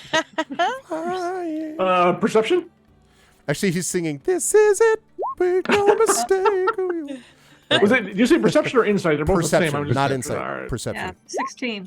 Okay. I don't know why it 15. rolled twice. Oh, nice. Wow. 23. Okay, so Nisiana and Merime, you definitely feel as if there's a familiarity with the faces here. They remind you quite a bit of your former companion, Yana. And Alarian, when you look, you are immediately aware of the same thing. These must be shifters. It's something about the way that their faces move, their sort of the speed of their movements, the jerkiness of the kind of quickness, I guess is what I would say. And if you remember anything about the way that Yana used to fight, Yana was quite fast, and Yana was young. This was many levels / months ago. You all now know that these they're young, clearly, but they also are almost certainly both shifters. Hey, Tom, good to see you. And so Snarla, sort of looking around, Snarla, who is clearly a female, kind of has longer hair, somewhat more effeminate features from what you can tell, snarls, swoops her sled down, and grabs a boy screaming off the street and pulls him up on the sled. And she just stops and hovers. A very impressive use of the soar sled, by the way. And she has a knife to his throat, and she says, "You back off, Sky. We've been looking for you, and I don't care if I'm going to slit the throat of brats like this if we're not allowed to get to you. You tell you and your friends there to back off, unless you want to see his blood pouring on the street below." And down below you hear people, and everyone's a little bit freaked out. I'm sorry, what were they doing down there? They're freaking out. They're in a panic. Panic. They're in a panic. Oh, It's a very low key. It's a very low key panic. Well, Are they singing? No, Are they no, like, no. sorry? It might have Yes. been Stormflower, trying to do it. right, exactly. He starts singing "Panic" at the disco. No, so that's too modern. He wouldn't go for that. So anyway, so people are kind of freaked out. I guess the point I was making was the panic dies down to just kind of a, and you can in particular see one woman who's kind of looking up, might be her son or someone that she's connected to, has tears streaking her face, and she kind of stares up wordlessly at the sleds above. This is all about maybe 15 to 20 feet above the ground, I guess you might say. And the other shifter comes into next to Snarla. Male, probably shifter, but looks very similar. They might be twins, actually, these two. Can you place them on the map, Yes, please? I would be happy to do so. I'll just pull out my shifters on source sleds minis that I have. Which you prepared for this Of exact course, encounter, yeah, I'm I've sure, certainly yeah. found all like of you those. do. Yeah. Oh, man. I mean, I'm sure the choices were so wide you had trouble narrowing it down. That's exactly right. You're going to get shifters, but you're not going to get on sleds. Okay, so we've Totally got... breaking the immersive experience. Thank you I know, so I know. much. Jeez. I know, it's true. Okay, so... So, there's one. given the way that the shifters seem to name their people, Snarla, for one, I'm expecting that this is her brother, Meow Say Tongue. That's right there with although her. that's a No. missed opportunity on my part, clearly. Okay, there we go. No, I will, however, name the... I'll put a nameplate up on this one. You don't know who the other one is called yet, but this is Snarla. And these are standard 10-foot squares, I assume? Yes. Let me double check. Actually, I want to see what the he says doubtfully. I mean, Maybe? looking at the size of the tables and the benches. Yeah, those are 10-foot squares. Yeah, because otherwise those would be like 40-foot, whatever. Like those would be very large. Give me the battle map here. By the way, shout out to the separate battle maps that are included. Not included, but that you can get separately for a couple of bucks each at Drive-Thru RPG. Very good stuff. I approve. Yeah, they should be 5. These are 5-foot squares, I believe. So 5, 10... Oh, wait, actually, wait a second. Let me double check. Hold on. Yeah, okay. So these are 10-foot squares. Like those ones. The inner side of these, like these little mini ones inside, are the ones that I was thinking of as 5 feet. So. All right. I'm just using the big blocks, so yeah, okay. Yeah, so these big blocks are 10. Okay. All right.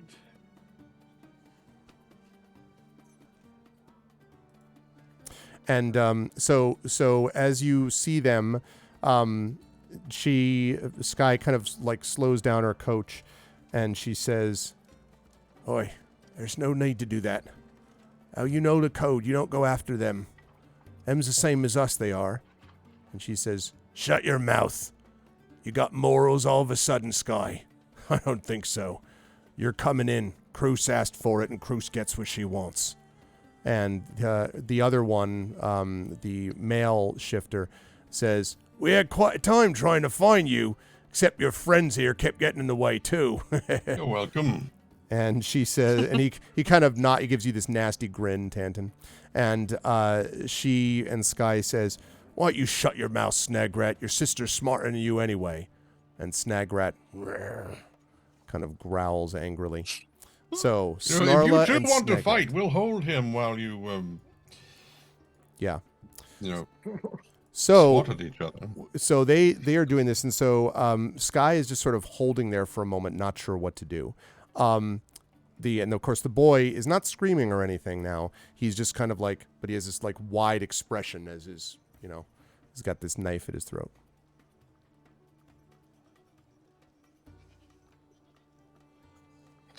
I mean, if we, I link us all up, but I'm just talking here. If we attack the one holding the boy, like if I dissonant whispers him, what are the chances the boy is going to survive? Her, whatever. Well, okay, so Dissonant Whispers is not AoE, right? So it's focused just on an individual.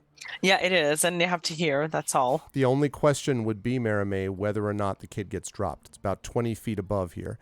If the kid gets pushed, or if the kid, if it doesn't work and they decide to just slit the kid's throat anyway, or if it does work and he's like, or she rather goes, and then accidentally slits the kid's throat, or pushes him off on the ground. So it's hard for me to quantify the risk for you. I don't know. You're not 100 feet above the ground. So a fall might be survivable there. There's just some variables you're not sure about. I don't know what you'd allow, but I don't know. I'm thinking is that something could we catch the kid? Is that something we can try to do? If the kid is dropped? Maybe it would be quite a sled maneuver. And if we do this, then it would be initiative, and it would be a matter of who gets to go when. Yeah. That's fair. Maria, But I'm not saying no. It's possible. I asked you a question in chat. Oh, On the plus side, though, if Dissonant Whispers did work, Snarla has to use her reaction to move away from Merime. So she would potentially get disadvantage on initiative, maybe. No. If anything, oh yes, I'm certain she would. Now that I've thought it through, no.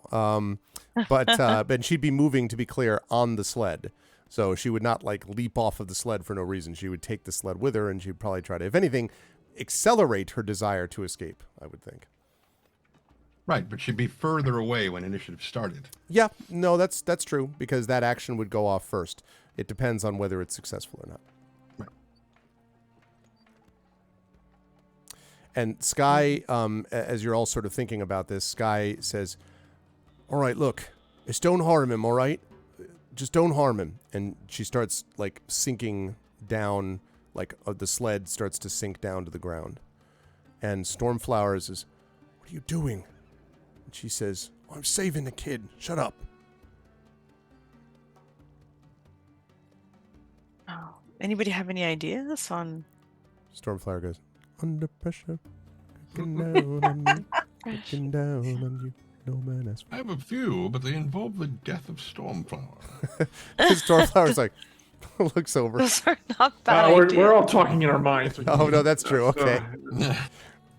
Then he can't give you "Who Wants to Live Forever." He can't give you that. All right.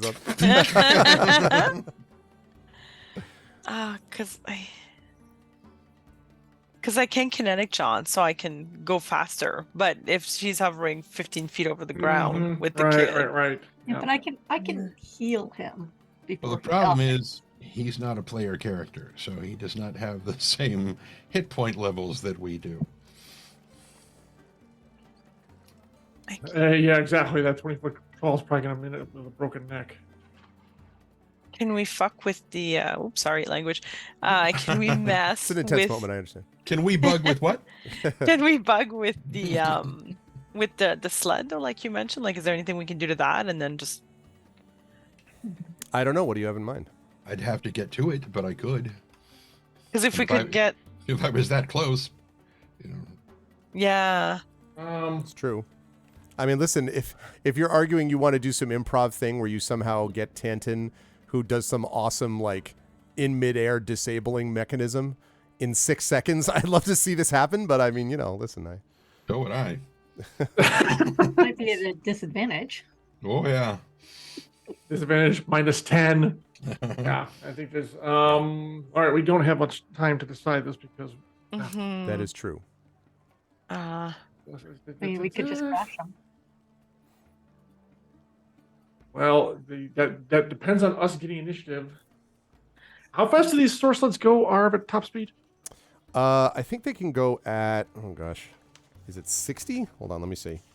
Let me go back to the chase sequence. I'm sure you all remember that well.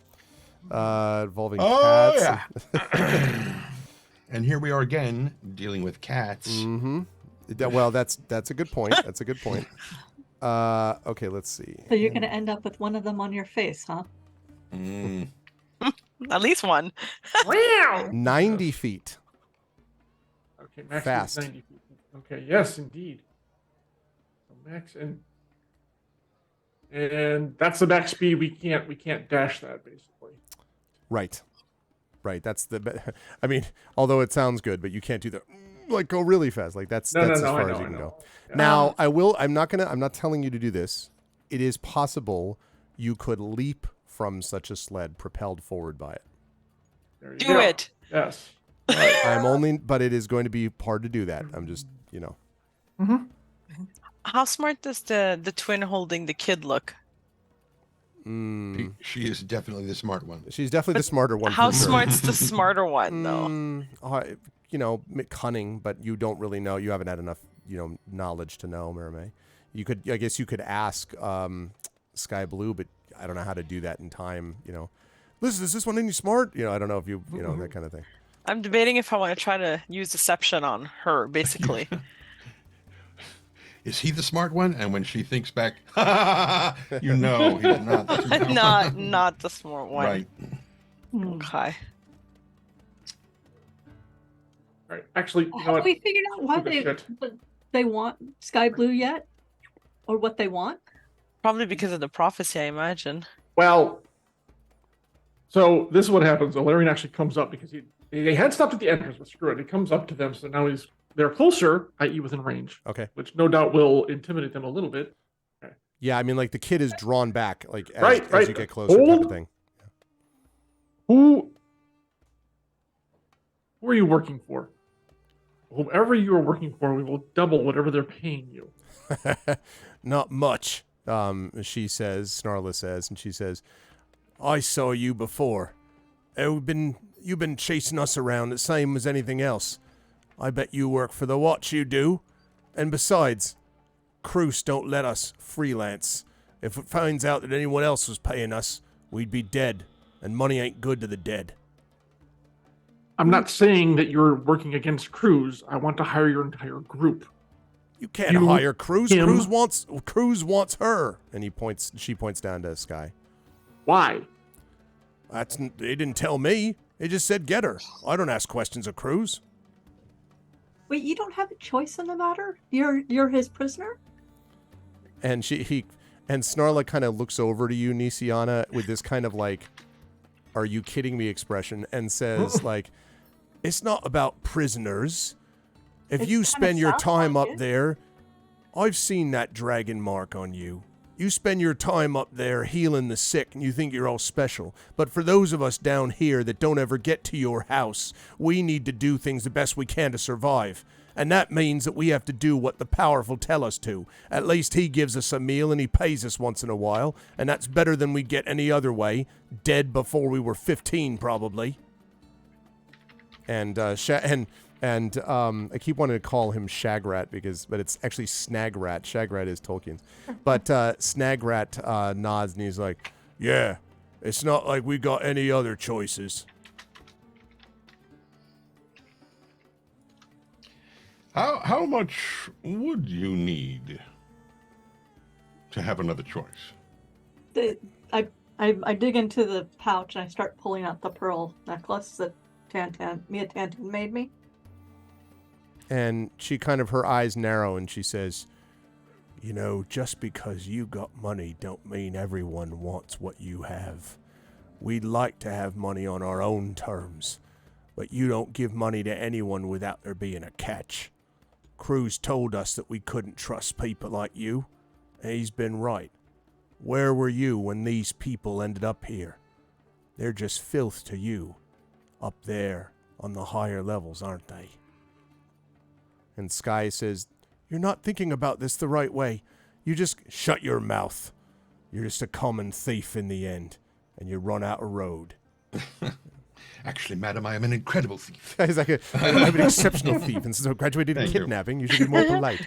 You're right. How close is Ilarion by now? Like, how close is Ilarion? Now I'm within 50 feet. Yeah, and the sled is slightly backing up. Like, you can tell, like, it's one of those deals where the neck is going, you can see, like, the pressure of the knife is coming in slightly on the kids. And yet you hold them as no more than means to an end either. You consider that child your hostage, you don't care about him? I consider it a ticket to survival. A means to an end. It's and better once than... he is gone, and Snagrat no says it's better than my end. And he looks very pleased with himself, like he's made a good point, and like not quite obviously getting what that reference was. And once that child is gone, you have no protection from any of us. Right? And then the question is, are you going to go? Let's say I slit his throat and drop him on the ground, and then I rush off. Now you've got someone on your conscience, and maybe you try to save him, but then you're going to leave us, aren't you? And Cruz is going to find out, and then he'll send everything he's got. You going to station guards around here, are you? Protect all these people 24 hours a day, 7 days a week? Or are you going to wait until Cruz brings his people down here and levels them because they don't know what's good for them? You ain't got the leverage here. And Snagrat is like, no, you ain't got the leverage. Clearly not knowing what leverage means. You're pretty right. Leverage. That's a very good point. And Tantan pulls out his crossbow and aims it at Snagrat's head. And Snagrat's like, eyes narrow. And like, so there's the standoff moment, right? Like where there's the knife at the thing, the crossbow with the stuff, everyone. And Sky's like, no, don't do that. Oh, don't do that. Tantan, you don't understand these people. They don't got roles like you. It's not worth Young killing. lady, you have no idea who I am. And yeah, go ahead, Ryan. Or what rules you follow. I just want to know if you think this would work. If I use it, I would be wasting my Dimension Door, but why not use it? Can I Dimension Door right by what's her face who's holding the kid? Tell me and more.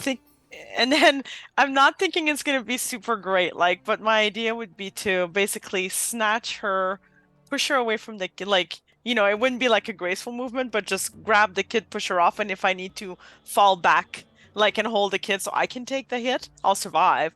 I know the kid might not. Let's specify this movement though. You want a dimension door onto Right. the sled, grab the kid, take the fall, so basically land on so not on your sled, obviously. You're just dimensioning dooring in the air, basically. I know it's not grabbing going to the be kid. graceful. I don't want him to get hurt, so like if I need to like push the knife down and grab, like, push the knife away the arm and just grab the kid. Like, I know I don't have a lot of time to make this work to get the kid out, so I'm not thinking graceful. I'm thinking grab the kid, fall down, the others can attack them. I can give them like a 1-second warning basically with the link. Hold, please. I'm looking at the full description of Dimension Door. Teleports to your current location. Duration is instantaneous. You can bring along objects.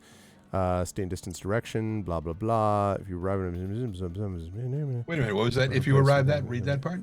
If you would arrive in a place already occupied by an object or a creature, but you won't be next to them. I would take But what force was the rest of that damage. sentence?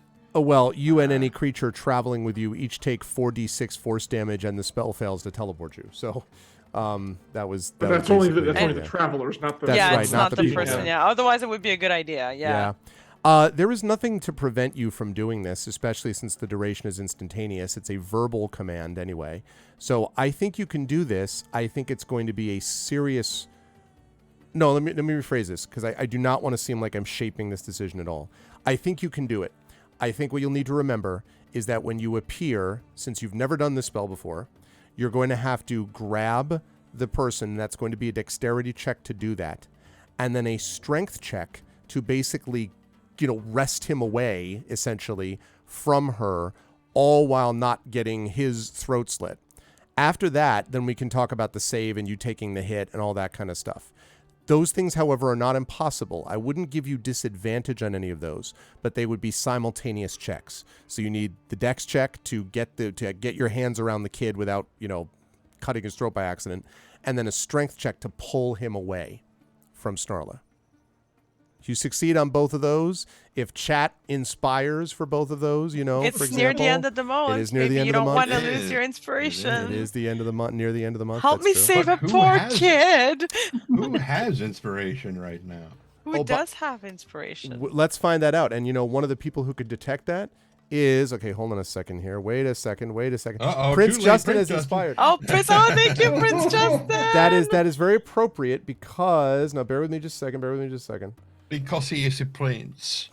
Because Prince Justin has stupid thing doesn't do the God, thing. don't call him stupid. No, not Gee. him.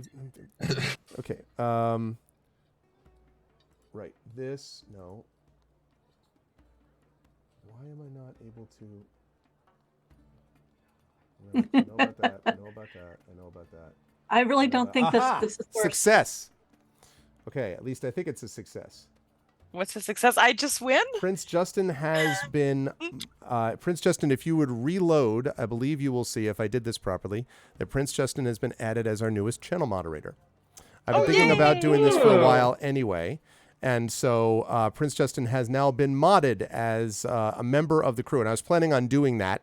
And I have a big thing in my notes, mod Prince Justin, like a big thing in all caps. So I can now delete that. So Prince Justin is now a mod, Congratulations. well-deserved, and assuming you accept, I should not assume Prince Justin, but assuming that you accept, then I don't think any of my mods would object. In fact, I'm quite confident they won't. Congratulations, Your Highness. Very nicely done. And it did work, and now he has You the are sword. wonderful. So I will gladly serve. Well, thank you for joining us in the mod community. Thank you so much. Seriously, Prince Justin. So now, having said that, inspiration, just in case people are curious. Yeah, inspiration WAP. No, how about inspiration who is what I meant to say. If I get 2 inspirations, I can have one for each of the checks to make sure I save the child. Well, I'll let them give you a one after the first one, depending on how that goes.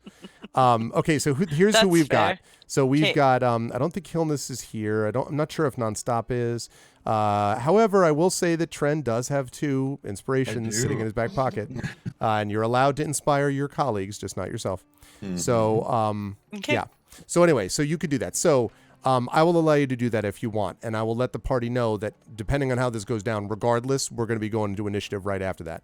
What is inspiration, Tom Tom? Well, let's let the DM explain. Inspiration works this way. If you support the channel at the tier 2 level by subbing, or, now I know you were already a tier 1 sub, but if you're a tier 2 sub, you get 1 inspiration for use per month. Or if you support my Patreon at the $10 level, you also get an inspiration. And if you get up to $20 of support combined between those things, then you can get 2 inspirations. An inspiration simply means that a person given inspiration can roll at advantage, which means they roll the check twice and take the higher of the 2 results. So it is, you can get advantage and disadvantage in the game, and it's arguably the best, most elegant aspect of 5e. I think having advantage and disadvantage has improved it immeasurably because it's easy to grasp and yet has a profound effect in many ways. So that's what inspiration is. So having said that, you now have it. And so... And I can decide after I roll whether to use my inspiration, right? Like I can roll once and then decide to use my inspiration? No, it has to be done before. If you're gonna use it, you got to say you're using it. Okay. So once I dimension door, I have 2 checks. That is correct. Yeah. And I have the strength check to pull her away. The dex check first to make sure that you grab her without like cutting yourself, cutting her, like him to grab him, the boy, without cutting his throat, etc. And then the second check is to pull him from her grasp, basically. Okay.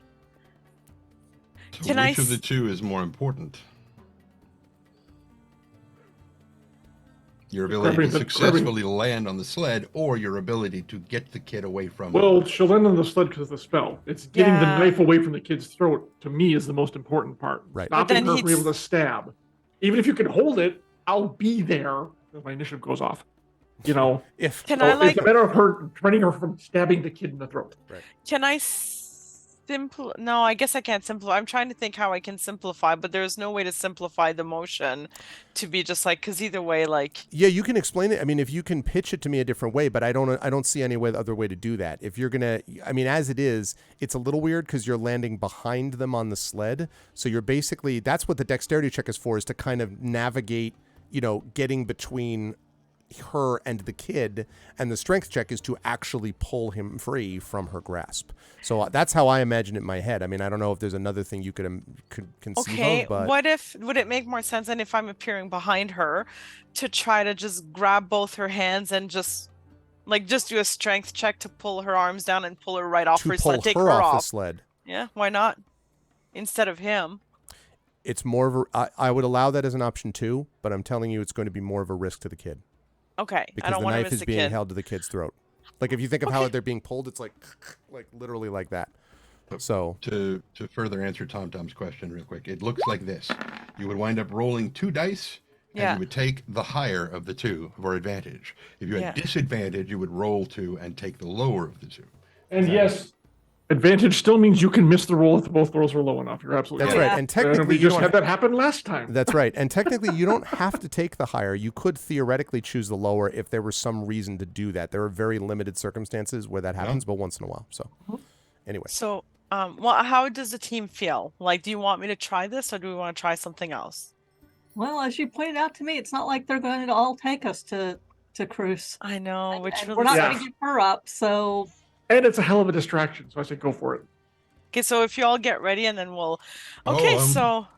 I'm ready. So the dex check is the most important one then. So I'm going to do my advantage on the dex check so I get the knife away from the kid, and then I'll see if I can pull the kid away. That makes sense? Sounds good. Okay.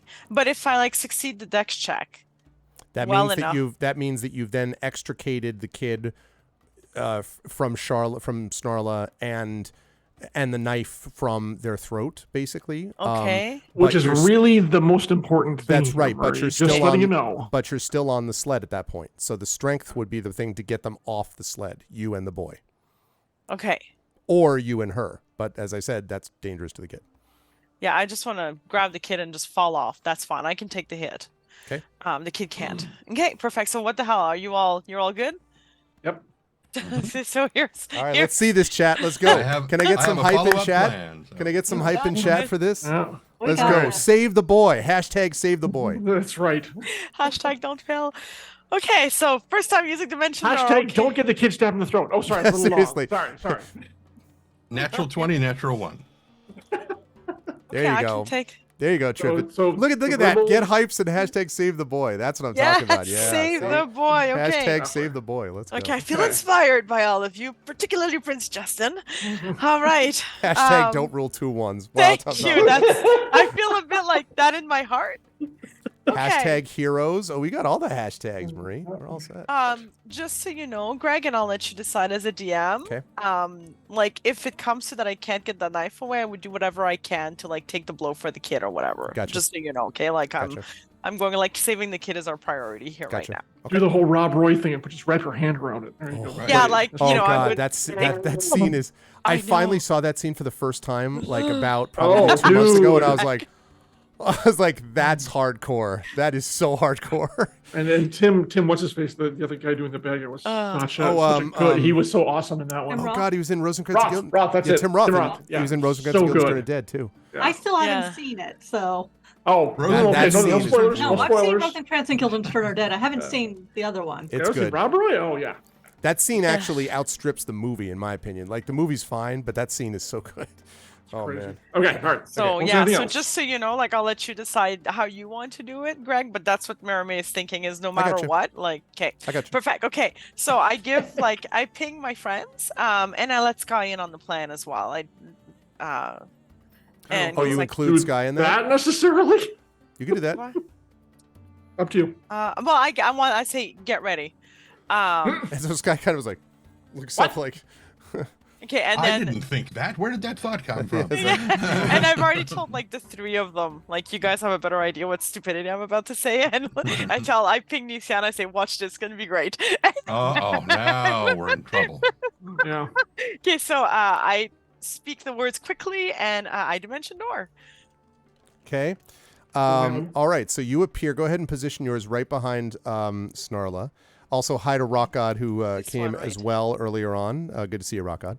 Yes, I think that's. I I just They're- think they're you're behind twins, Snag it's Rat. hard to tell. You There you accidentally go. dimension door behind Snag Rat. God damn it! It didn't push him off work. the sled. I'm so mad. So what happened? Well, she slit the throat of Snag Rat, but everyone else died. It didn't work. Okay, so all right, so you do that. Snarla kind of is like starts turning around, and then you do your dex check. So not a save here, dex check. Remember, Just click on dexterity, basically. be, On yes. the word dexterity, yes. Add advantage. correct? Right. I am clicking on the word dexterity. All right. Wait, I can't That's see why. the- That's why you do this. Because the first roll was a 9 and the second roll was a 20, and that's why you do advantage. So you Yes. do manage to get. So you basically separate the two of them. So Snarla's kind of unbalanced, and the kid is in your arms, and the kid is just terrified, like is almost like frozen. In fact, it's the opposite of the kid who kicks against you when you're trying to save them from drowning or something. You Right. know, this one kid is just like a board, just like like really. And Maramay, you have a moment to note how thin the boy is below his ragged clothing before you do the strength check, which is going to come next. Hey, I throw a snack in his mouth and do the strength check. I instantaneously feed him using feed door. This is where I had good berries to give everybody. Right, just So I'm trying to like just basically fall, Yes. okay? yes. It's Good the best thoughts. fan art image. Trust I ball want with this- nobody behind you. Yeah. Oh no! Okay, so here's what I think happens as a result of that. So you are able to sort of separate them, but when you pull the boy, because he's like so frightened and so kind of rigid, and Snarla almost sort of reflexively like tightens, it means that you're able to rip him away where he lands on one side of the sled, and the sled basically tilts this way. So the sled is now going like, how do I put this, on an angle with him holding on to one side of the sled dangling above the ground. And the two of you are going to have to contend with that right after we do a little bit of thing I call initiative. So let me just pull out Oh, the turn God. order here. And let's Everybody fire up remember some to music. touch your token. Yes, indeed. Okay, we're not doing that. We're doing some combat music. Let's see. How about... I think we're going here. Okay, touch my token. I'm still recovering from the bad strength check. Uh-huh. At least it wasn't a 1. My Valerian? emotions. Yes, but Valerian, if it what's your were a dexterity? 1, I would Oh, have. I'm like, wow. oh, you got Speaking a of one. ones- You're so traumatized by what just happened in Wait, front of why you. did I did touch my token? Why did it not believe me? I see. Oh, no, I don't see. Yeah, I do see you, actually. But I don't know why it doesn't... It's giving you a 17. Did you, That did you seems actually odd. click? You clicked on it? It gave you. It showed like you were doing the rangefinder thing. I'm not sure you had the right. Oh, that's what. But I rolled a 1 anyway, so I go on 4. Okay, so Okay. you got 4. Larian's that's a 13. Valerian, Uh-huh. what's your dexterity? Less than yours, I'm sure. It's actually a 12. Not terrible. Okay, so I go first. But I imagine you're going first. Yeah. I had Yep, 15, thank so I you go for first. the... I like Go the idea that last. Maramé is one of the first to go, probably, because Maramé's just like, crap! Like, you know, it's like, I gotta do something right now. Okay, Yeah. so let me just get them addressed here. Do you want me to roll again so I make it onto the turn order and then you can fix it? Sure, you can go ahead and do that. Actually, I do. You know what? Let me just, yeah, because this does this weird thing where. Okay, hang on a second. Actually, Jen, you can roll and you can fix it. You're on there. Give me just one moment. Don't roll anything yet, though. Because I want to make Roll sure that I everything. Just roll keep everything. rolling. It's just, 100 d20s. And then, of course, roll 20 breaks because That that's what was it a would 13. absolutely do. Okay, yeah. So for some reason, Maramé, do you see yourself on the turn order? She was there and now she's I gone. was there. Right. Okay, so let's roll again and then I'll switch it. This did some weird thing. Larian, you should be Okay. able to see yourself at 13, I think. I can see myself and I can see Tanton. Trent. I can see me and Tanton. Okay, Okay. so re-roll Yeah, initiative. go ahead, re-roll, and then I'll just we'll switch it to what we had. Okie dokie. Do you want me to roll? Please, yeah. Okay, so So I had Maramé, 21. You had the 21, yeah. Because I am dangling from a sled with a boy. I have a 4. Because apparently I am a little bit unsure of which thing I'm going to do next. You're like, ugh. Well, this has all been a lot. Can we all agree this has been a lot right now? This is a lot. Nah. I can totally see Nisiana going, you're going where? You're doing what now? You know, and What did you say? gone. She's like, just trust me. What? I got this. Oh no! By the way, we don't have the dimension door backup spell anymore. So just like, Yeah, that was that's- it. I got one. That was very. Listen, I can't think of a better use of it though. That was pretty slick. Trying some hero shit. Okay. That Big is damn something heroes. Exactly. That's. I mean, listen, You do. absolutely. All right. Hold on a second. Just getting the dice rolls for Sky Blue. Down. Right. There's that. Not that one. That one. Okay. Right. That is quite appropriate, actually. Nisiana, what's your dexterity? 3. Oh, wait, sorry, it's a 16. Okay. So it's plus 3. All right.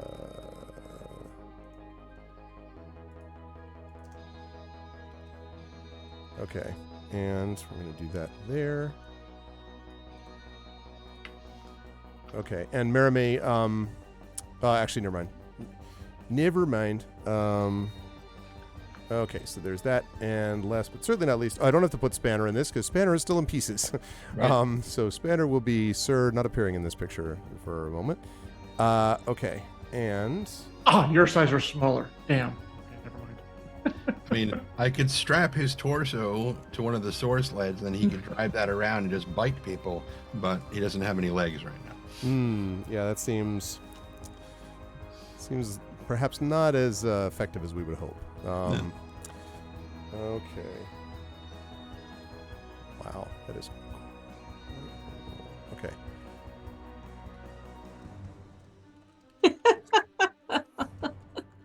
True. True. Flying doggy But disc of doom. But the good news, must not die. Is it let's see. you ain't gonna die. He's got a dagger. Watch, he stabs you 12 times. Oh, jeez. She won't die. Exactly. Remember, I have life transference, and none of you have seen what that does to me. No, don't do it. Your sister's gonna be Don't so do pissed. Everyone is going to be mad at each other for what they did. Well, why did you do that? Well, that Yeah, why are you so goddamn heroic? listen, there's only Well, one hero in this party, okay? How the hell was I supposed to know that's what you? The only warning I got was watch this. You know? Yeah, exactly. Come Okay. on. So the first to act, believe it or not, are the two shifters who rolled very well, but they are, of course, quite fast, so this is maybe not that surprising. And let's see. So Snarla... Boy, this is interesting. How is Snarla going to deal with someone hanging off this ledge? I think Snarla is probably going to do what she can to try to figure out how to get control of the sled. She's angled. So I think what she's basically going to try to do is she's going to leap at you. She's basically going to try to overbear you, Maramé. She's going to try to essentially like ram you off the sled to the ground. So we're going to see if that works. Hi, Polar. Thank you for the resub. Howdy, howdy, howdy. Happy Thanksgiving, Polar. Good to see you as always. Thanks, Polar. I appreciate it, man. Hope all's well. Okay. I hear that. She leaps, so she's going to leap for you. So what this is going to be is, I think, an opposed...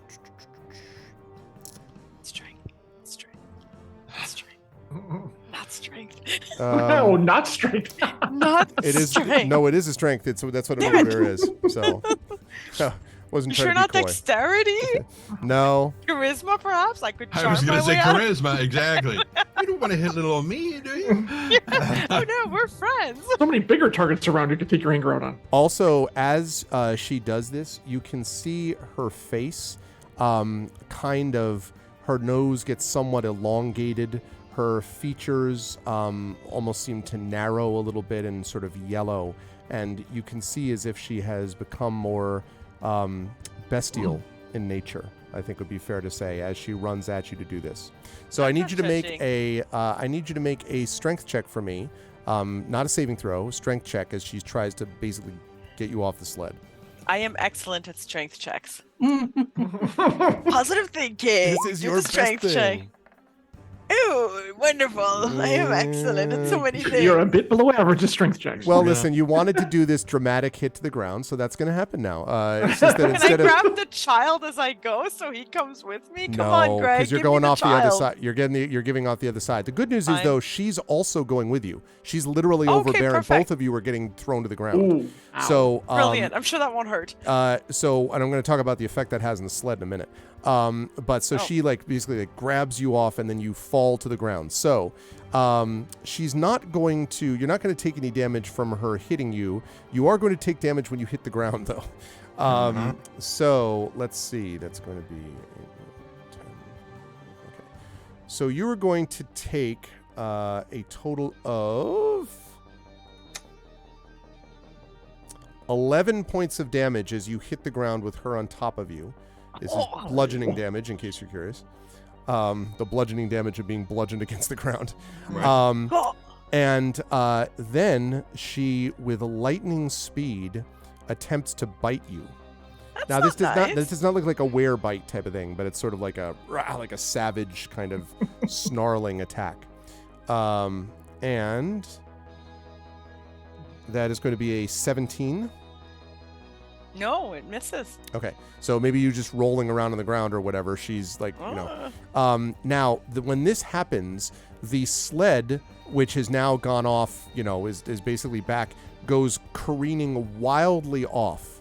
So I'm going to roll to see what direction it actually goes. I rolled a 2, which means that it's going to go directly east. Which means, do I have a sled icon? I didn't know I was going to need a sled icon. You should always have a sled icon Yeah, ready. you know, Oh, what have you been on for the past like 3 sessions? it's really a staple. Yeah. Sleds. That's true. Uh-huh.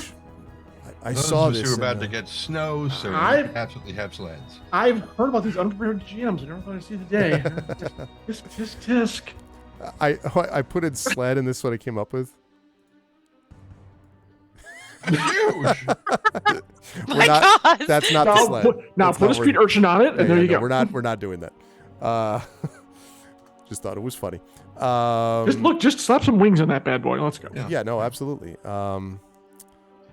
Let's And to make it see. hot pink. Okay, I draw the line at buying an Char- actual skateboard Chariot? from Something- roll you must have 20. Something fantastical. Just use a sleeping bag. Like this crate, this cart thing here. You got one of those. You got that thing. There, that doohickey. Grab one of those. The crate. No, like there's a cart. There's a cart. It looks like almost a rickshaw. To be quite honest, right next to it. Right there. Oh, I see what you're saying. Mm-hmm. I would technically do. All right. So Or do what Sod would do. Just draw a square Exactly. and move it around. There you go. there we go. Okay, Let's so paint. Good so enough. this goes basically heading directly off at speed directly towards the lower wall of the silo. Now I'm going to let you all decide what you want to do about that. Not that poses any kind of dilemma. I'm sure you can dig smack into the wall and smack into the ground just fine. There's a Well, kid, just go limp. The kid is still hanging on it. I know. I said he. I said he. Oh, Yeah. okay. All right.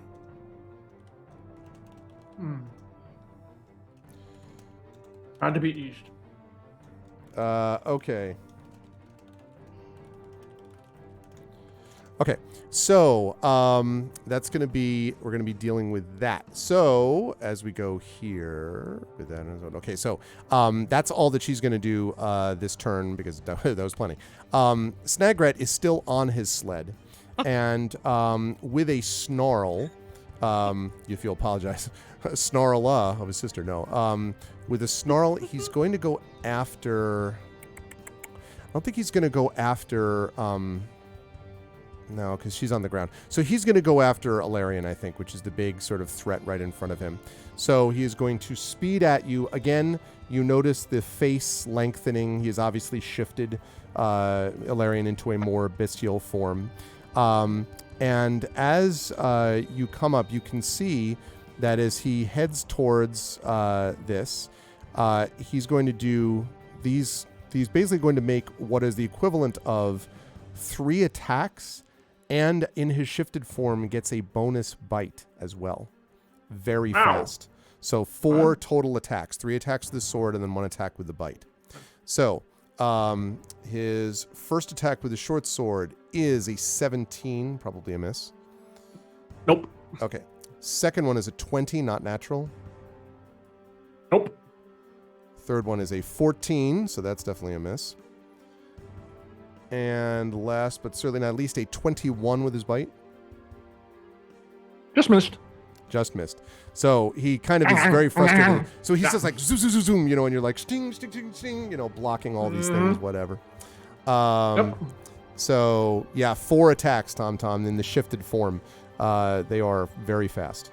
Okay, so that takes care of that and his turn. So he is over there dealing with you, and that's going to bring us to Merime is up next. Now, Merime, you are on the ground with an angry shifter on top of you. Okay, so I feel like the shifter is trying to say something that perhaps she and I are not going to be friends, which is okay. I'm okay with it. I am going to Grab her heart and dimension door away again. if I had another dimension door only, then that would totally be in It's a the fascinating use of Dimension Door that it has to be a willing object to be clear. I don't think The that's heart is willing, Greg. Thank The heart you. is willing. the Thank heart you. is willing. Very cute. You've seen how charismatic our bard is? I will convince it. Okay. No matter what going to- occurs, I will find you. Ah, Exactly, Prince Justin. Say yes to love. Yeah, I feel like this is a different way of expressing love than I would imagine. But okay. So what Okay. are you going to do in all seriousness? you know what? I'm gonna stab. I feel like stabbing is a good idea. It seems appropriate. You are currently prone, I'm and gonna extend my she's- ass. well, so here's the thing. She's right now kind of sort of holding you down a little bit. You can still stab. I mean, you're not going to be at disadvantage or anything. She's right on top of you. But I just didn't know if you wanted to, just be aware of where you are mechanically and on the ground. If I'm not on disadvantage, I'm okay with stabbing from the ground. Okay. I feel comfortable with that. All right. From Hell's Heart, you stab at her then. Yes, indeed, from willing Hell's Heart. Okay, so I have 2 attacks now. Okay. Yep. So I'm going to Love it. stab 24 will absolutely hit. with 9 damage. And then I'm going to stab again. You notice, by the way, 9 damage you said, right? You Yeah. notice, by the way, when you do this, that Snarla, like they're almost these sort of thicker folds of her skin that seem to increase just slightly when she sort of shifted into this form. So she seems to have gotten a little tougher. She does take the damage. I'm just letting you know that she was a little tougher with that hit than you might have expected. Despite her youth and speed, she's definitely not a fragile, creature. Okay. She is. I'm just going to have to stab her again then. Yep. Okay. That's fair. Fragile or not fragile? You getting stabbed again? Oh, am I? You didn't get the point. Stabby. Get- Wow. Oops. Wait a minute. Hold on. We're taking that first one, I assume. Yeah, I don't know why it went twice. You'll be happy to know that that hits, though. Oh, good. And then I am going to use one of my bardic inspiration as a bonus action because I don't like her. Okay. And I am going to stab. I'm going to do an inspiration and do extra damage On that hit? on that hit. So Okay. I'm going to add a d8. Okay. Let me just roll that. An extra d8. So 5 extra damage. So 16, is that total? Yeah. That's the total. And I've added, I have used a defensive flourish, so that goes on, that extra 5 goes on to my AC until start of next turn. Very nice. So- When you do that 16 damage, so you know, she, almost too fast to see, kind of jerks out of the way, so she does not take all of that damage. Okay. It was almost remarkable, uncanny, one might almost say, her ability But she to takes- dodge that. she takes some damage. Oh yeah. No, for sure. And that AC is a good thing. So she's like, it won't do. And she says, when she speaks, her voice is more growly as well, and she says, it won't do you any good. Okay. So I'm not going to ask you where you're going to be because you're going to be on the ground fighting this creature.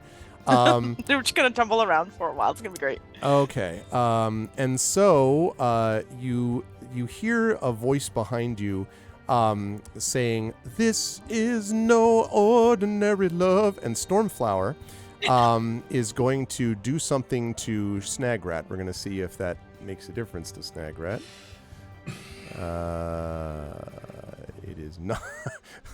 It's very funny. Snagrat's like, "Oh, who's him? Who's that fop singing?" And there's a,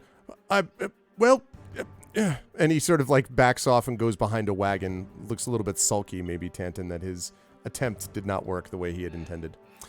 Speaking of Tantin, it's Tantin's turn. Yeah, Tantin, who's been tracking Snagrat with the crossbow, and as soon as Stormflower starts singing, he starts to pan back again. Yeah, back to Just, man. all right, so Nisiana, where are you? I mean, I know you're right there, but how high? I'm right in the middle there. How And high?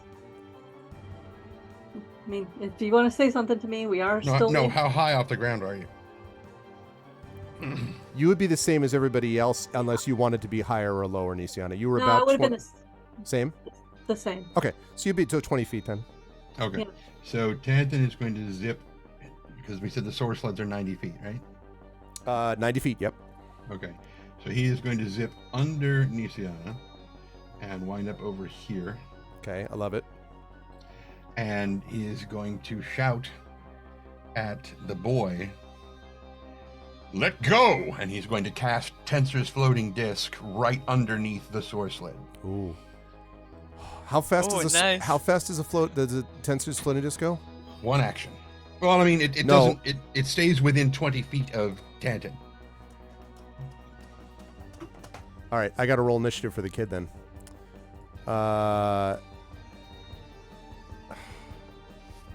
Okay, actually that might work. Okay, that actually might work too. Not surprisingly, he rolled horrifically, which is probably right. He's probably like holding on. Okay, let go. Well, we're going to see whether the boy listens to you since this is all happening within that 6-second span. Okay, interesting. Good call. All right. That, I assume, all of that would have taken your turn. All right, good stuff, Tanton. Also a reminder, by the way, to the players that I have Merime, Tanton, and Nisiana all have hero points. Don't forget about those. You've got one if you need them. Because we're closing in on the end of I should have part remembered to use it when I was doing my stupid. Yeah. I don't. This may not be the end of too. part 2. That's not And necessarily we're accurate. closing in on the end of part 2. Okay, closing in the end.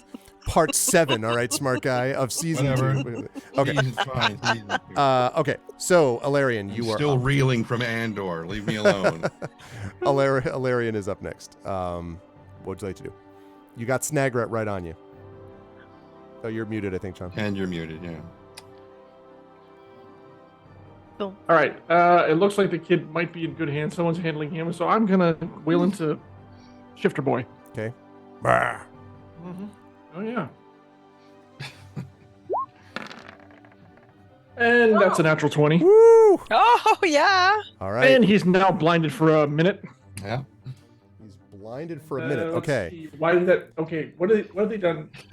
Just since Tanton gets, I mean, he cast a spell, so he doesn't get 2 attacks. But I imagine that as soon as that happens and Snagrat is blinded, it immediately he turns back towards Stormflower. Is like, so help me if you sing "Blinded by the Light" and putting this through your throat. I mean, interestingly, that does add up to 12 damage, so the damage is exactly as it should be. That's weird. I don't know why it did that, because it's now adding Okay. things. I don't know how that's working, So, but there you go. 2 notes on that. Number 1, I mentioned the sort of thickness of the the skin and everything with Snarla. Same thing with Snagrat.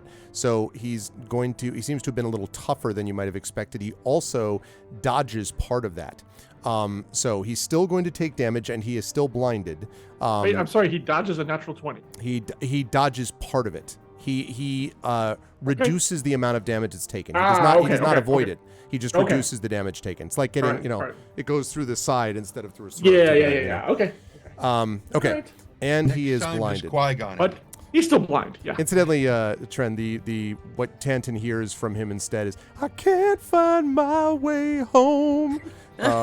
So I would prefer blinded by the light myself, since I it is a would star too. sword. he kind of grins at you and like, you would prefer blinded by the light over the great Stevie Winwood? Perish the thought. Right. And I like Steve Winwood, but it's a star sword, dude. It literally is. Okay, blinded by the light. That's probably fair. I mean, come on. That's probably fair. Okay, so are you and moving anywhere? Or are you staying? Because No, I've this got is a battle sled to sled. So I've got a second attack coming. Oh, I that's ain't right. going anywhere. That's right. Yeah. I will note that when Snagrat is blinded, that Tanton kind of glances over his shoulder and makes note of what Ilarian's sword does. And he's like, Yeah, there was it literally was a flash when that happened. So kind of That's attracted right, probably yeah. a lot of attention. Yeah, well, Right. he's like, Okay. How long does this Second- last? By the way, you said a minute. A minute. Okay. Yep. Second attack.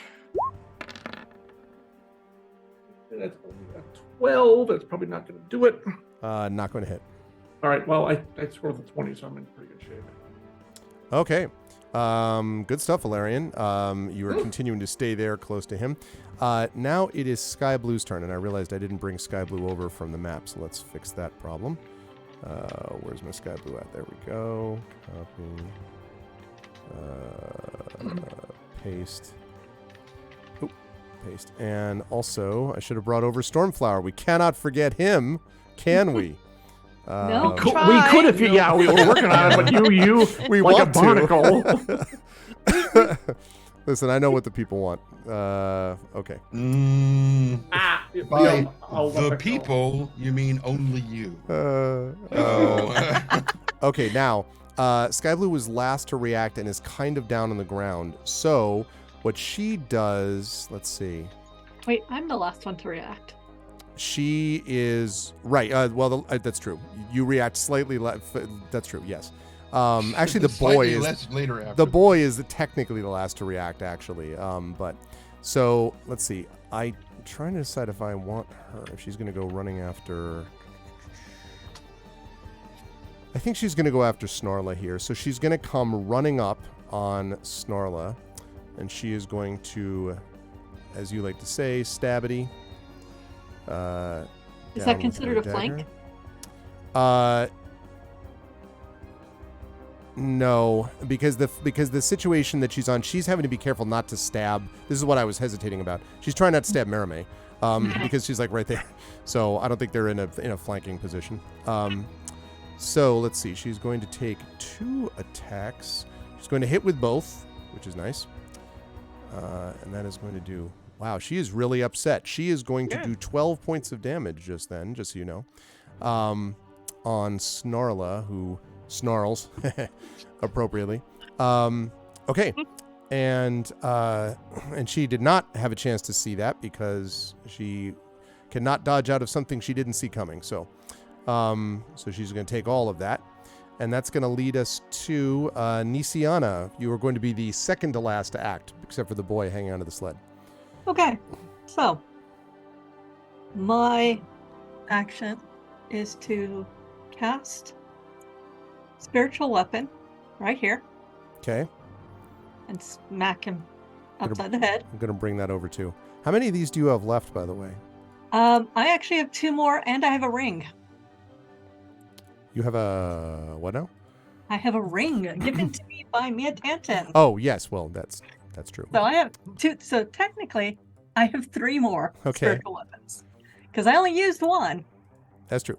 Okay, where are you putting spiritual weapon? Did you say? Right behind, flanking with Ilarion. Gotcha. Okay. Okay, so spiritual weapon, and then it's going to attack, right? It attacks right now. I believe yes. You're going to be using it as the it's your bonus action, I think, to attack with it, if I'm not mistaken. Right. Okay. So and I'm going to be moving while it's attacking. Mm-hmm. So I don't think it takes you a bonus action to cast it, though, right? I think it's an action to cast, and then it will attack as a bonus. Okay. Yes. Okay. But I can still move, right? Yeah, you can still move. Okay. So. Where are you moving to? You're on your sled, remember, still. Yeah, and I'm going to be moving straight over to where the kid is.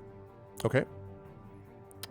So that would put you 10, 20. Yeah, I mean, so you could end up here-ish. You can see the other the thing underneath. There's the disc is materialized underneath him. Okay. So okay. Are you going to say anything when you get there? Yeah, because I've seen the Tensor's floating disc. I can say to him, drop down. It'll take you to safety. Okay. How do I do this? I'd like you to make a persuasion check for me, Nisiana, but I'm going to have you do it at advantage. Okay, well, let's do the persuasion and then I'll attack the dude. I was sort of like, can you break through the typical fear? You perceive him in trouble, but now I need to do... My persuasion is a +5, so I rolled and this is a +4, so it's a 17. 17. All right, let's see the comparison to what he rolls. Is he too terrified to react? He is not too terrified to react. So he will do exactly as you say. He drops onto the disc and not any too soon, because 2 seconds later, this thing smashes into the wall hard and literally just sort of disintegrates, like just breaks into pieces with a smash. The boy is just sort of there, kind of weirdly balancing on the back of this disc, which is sort of holding him aloft, and again is sort of like is horrified at the last 20 seconds of his life, basically, but is not harmed. Adventure of a lifetime, kiddo. And now I'm gonna roll for the spiritual weapon attack. Okay. Oh yeah, I actually should have had you do that beforehand, because the boy goes after. But that's fine. That's fine. And it got a Natural natural 20. Wow, check that out. All right, well then there you go. Damage on that will be.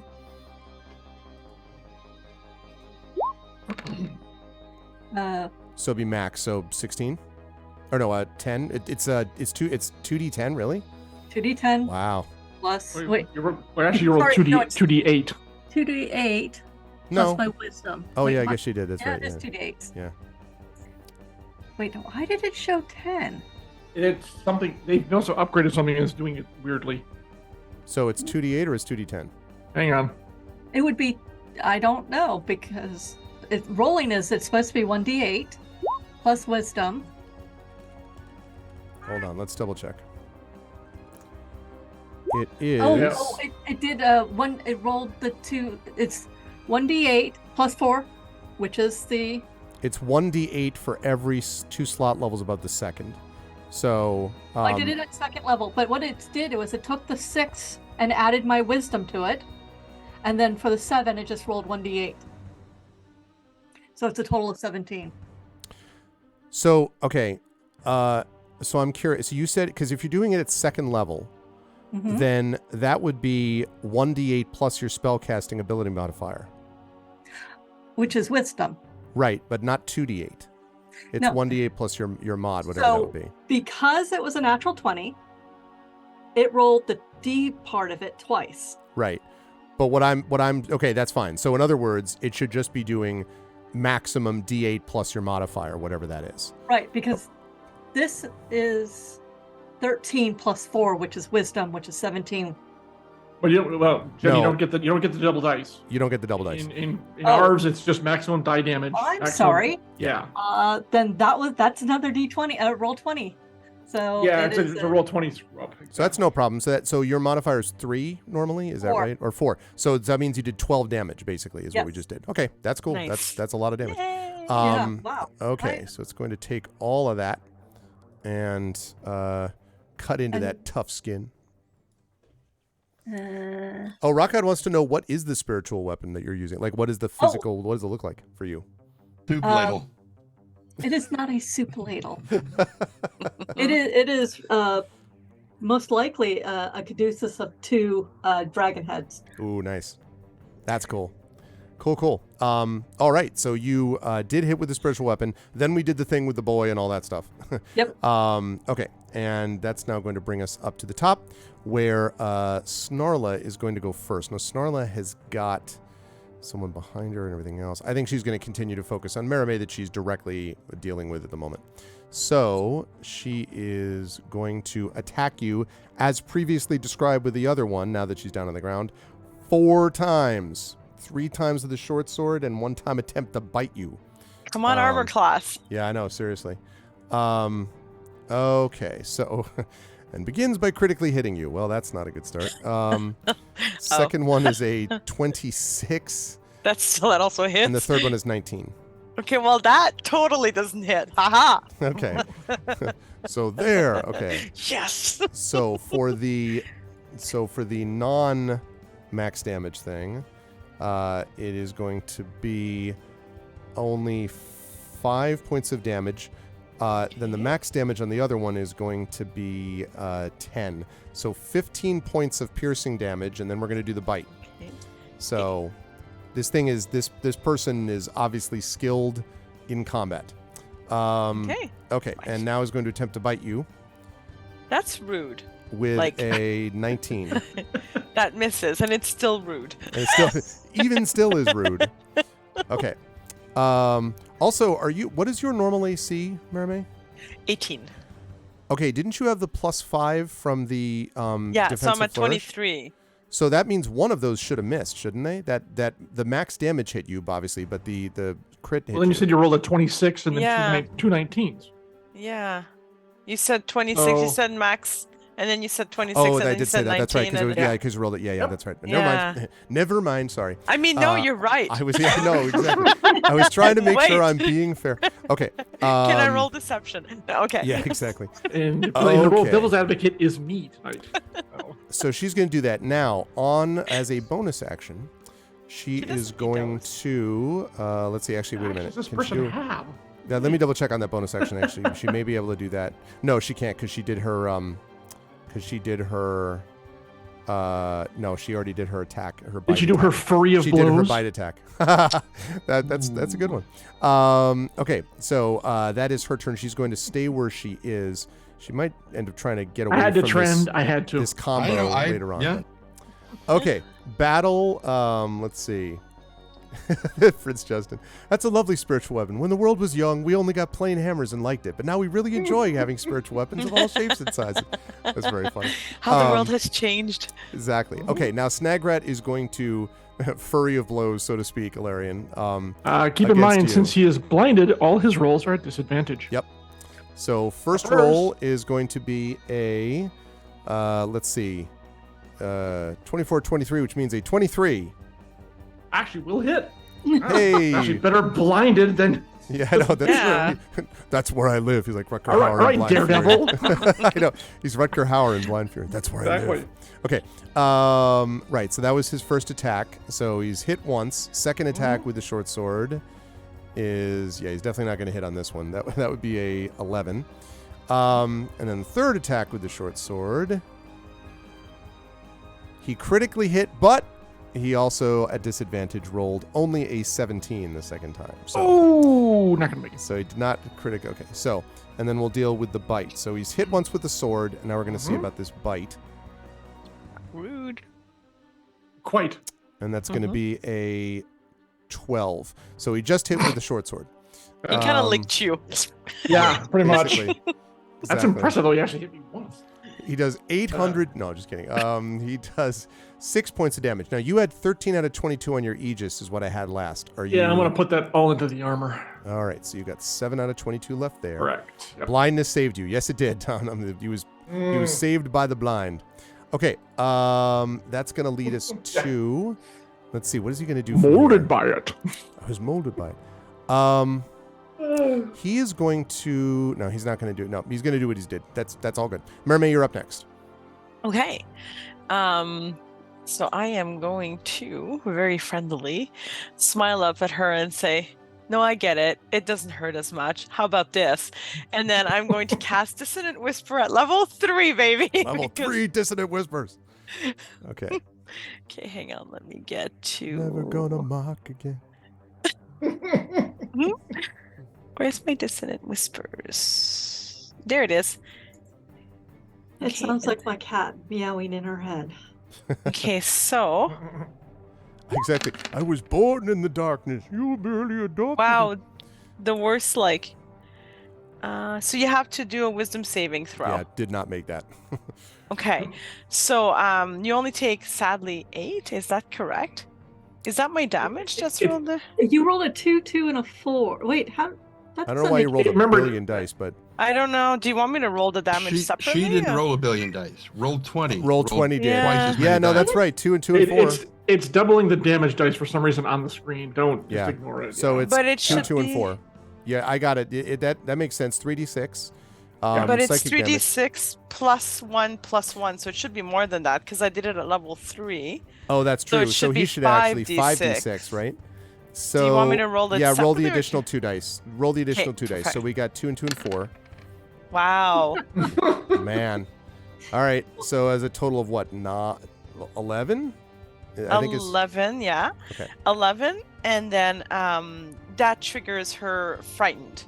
So she's going to get away, and it triggers an opportune attack from both me and Sky. Mm-hmm. Okay, she's going to head this way. And yes, you can immediately both attack. Sky will get her attack in a minute. Actually, I'll have her do that while you roll yours. Okie dokie. I attack. yeah. Sky is going to stab hardcore. So 21. Okay. Wow, that is she hit her a lot. Okay. Alright. 21 will definitely hit, and so that's And 8 that's piercing. 8 piercing. And then, hang on, I'm almost done, I promise. Almost done. There you go, Tom. You I should don't also be like able to see it on that. the dice roller on the screen as well, like what the actual number is. But the 3D dice has been a little confusing, as Trent just said, like, or as John just said. There's some weirdness going on with how Roll20 calculates. I don't. Yeah, know why. and it's always been doubled up for Yeah. months and months and months. They haven't fixed it, which is very annoying. And very, very roll 20. Yeah, sadly. Okay, so okay, no, I'm good. I'm going to stay out there. She's moved away. Nisiana, you're up on your sled, right? Yep. Okay, so I am yeah, I'm just gonna move a little bit kind of closer to her a bit. Okay. And I'm good. I'm having a great time. We're fine here. How are you? Okay. Okay. So let's see. So Stormflower is going to come out and yell at Snagrat, no, notorious. And let's see whether Snagrat is able to resist. Resist what? These are dissonant whispers. You think you're the actually no, it's not that. It's actually vicious mockery. Okay, so he has been That viciously sounds like a compliment. I don't know about this. Notorious. Jeez. Listen, how many Duran Duran insult songs do you know? Hey, a friend of mine is a Duran Duran freak, and she would be very upset with You know, right solid. Listen, solid band. I have nothing against Duran Duran. Solid, They're one of the solid- biggest bands of solid the band. 80s. My God, solid band. Solid. They were solid. More let's than. see. More than. Okay. So Define the decade. Well, let's see. That is vicious mockery. The Snagrat kind of growls angrily, and Stormflower is kind of like, I know it's midnight. Somebody's watching. He gets behind the thing and ducks down again. And that leads us to Tantin, who is up next. Who is just like.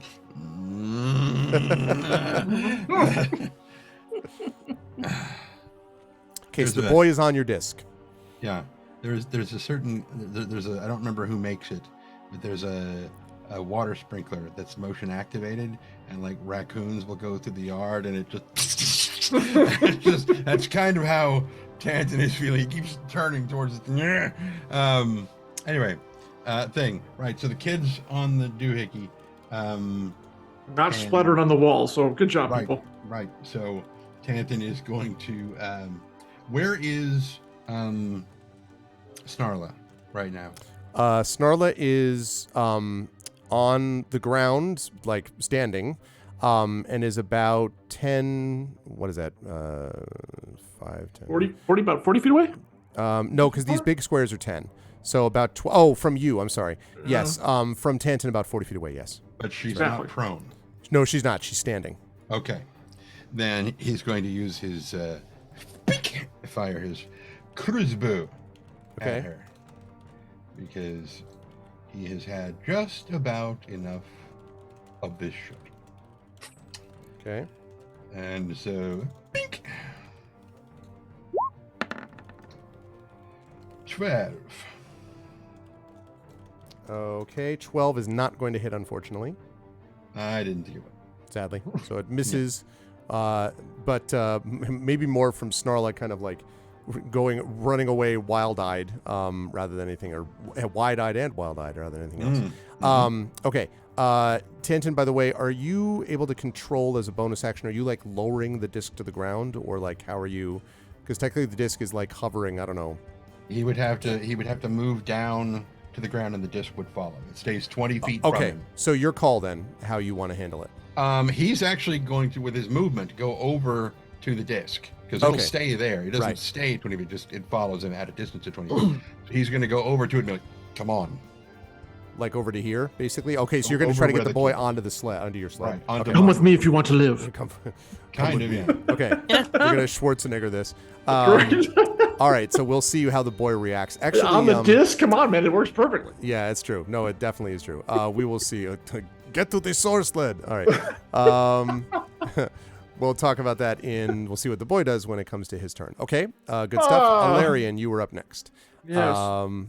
What would Now, you like there's, to do? there's no way to get double advantage on this guy because he's Nope. blinded, so my attacks have advantage and the Correct. spiritual weapon. But no, you're not going to. It actually cycles so that you're now back to normal. Like there's so much advantage that like, oh man. So too much advantage. Too much advantage. It's like the way you defeat every Spider-Man enemy is just like, oh, too much power.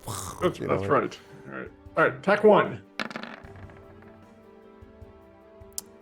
Miss even with the 12. There you go, Tom. A 3 and a 5. So there you go. Yep. I'm not going to bother. I'll just take attack 2. Wait, you rolled a Rockad what? wants to know if Tantin shot the one singing Duran Duran or the one singing Rockwell. If No, you a roll 3 and a 5, Gem. Not a 1. Oh. Yeah. A 1. Yep. Oh, That one, it's however- gray. It's not red. Okay. Yeah, 26. I think is going to do the 26 job. will definitely hit for sure. 7 points of damages. All right. The beauty of this is that the uncanny dodge that he would normally use only works on an attack he can see, and as we've pointed out, can't see it. So how much damage did you say he takes? 7. 7. And he'll take all of it this time. Yes, he accepts it all, not happily. I will bet. You're staying where you are, Larian? Oh, yeah. Okay. All right, so Sky Blue with a snarl jumps onto and then Brad Pitt, Troy movie style, leaps off the table to bring the dagger down on Snarla. Let's see if she actually hits with all of You that. want me to put the hammer down or dagger down? Take it this way. Okay, let's see. First one's actually a miss, but the second one is not. That will hit. Now, Snarla is able to see this. Is she going to... Yeah, she is. So she's going to use that to dodge partly out of the way, but still does take some damage. It's starting to look a little bit hurt now. And that's going to lead us to Nisiana. Okay. Because I am now aware that he's already blind, I'm going to go ahead and move the spiritual weapon over to Plank here. Okay. Because this person hurt my sister, and I don't like her. Yeah. I don't blame you. I'm going to attack her. All right. Proceed. Yeah. Make your attack. The spiritual weapon does a hit 23. Yep, definitely. Okay.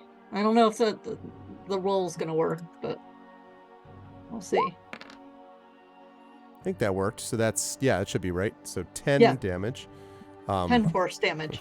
This creature's just like it's getting hit by everything. Yes, that hits. And Nisiana is going to Sacred Flame her. Oh, wow. Okay. Nisiana has Because- had enough of this nonsense. She has kind of had enough. Yeah. So, Sacred flame. and she might be feeling a little extra, I don't know, A little baddie.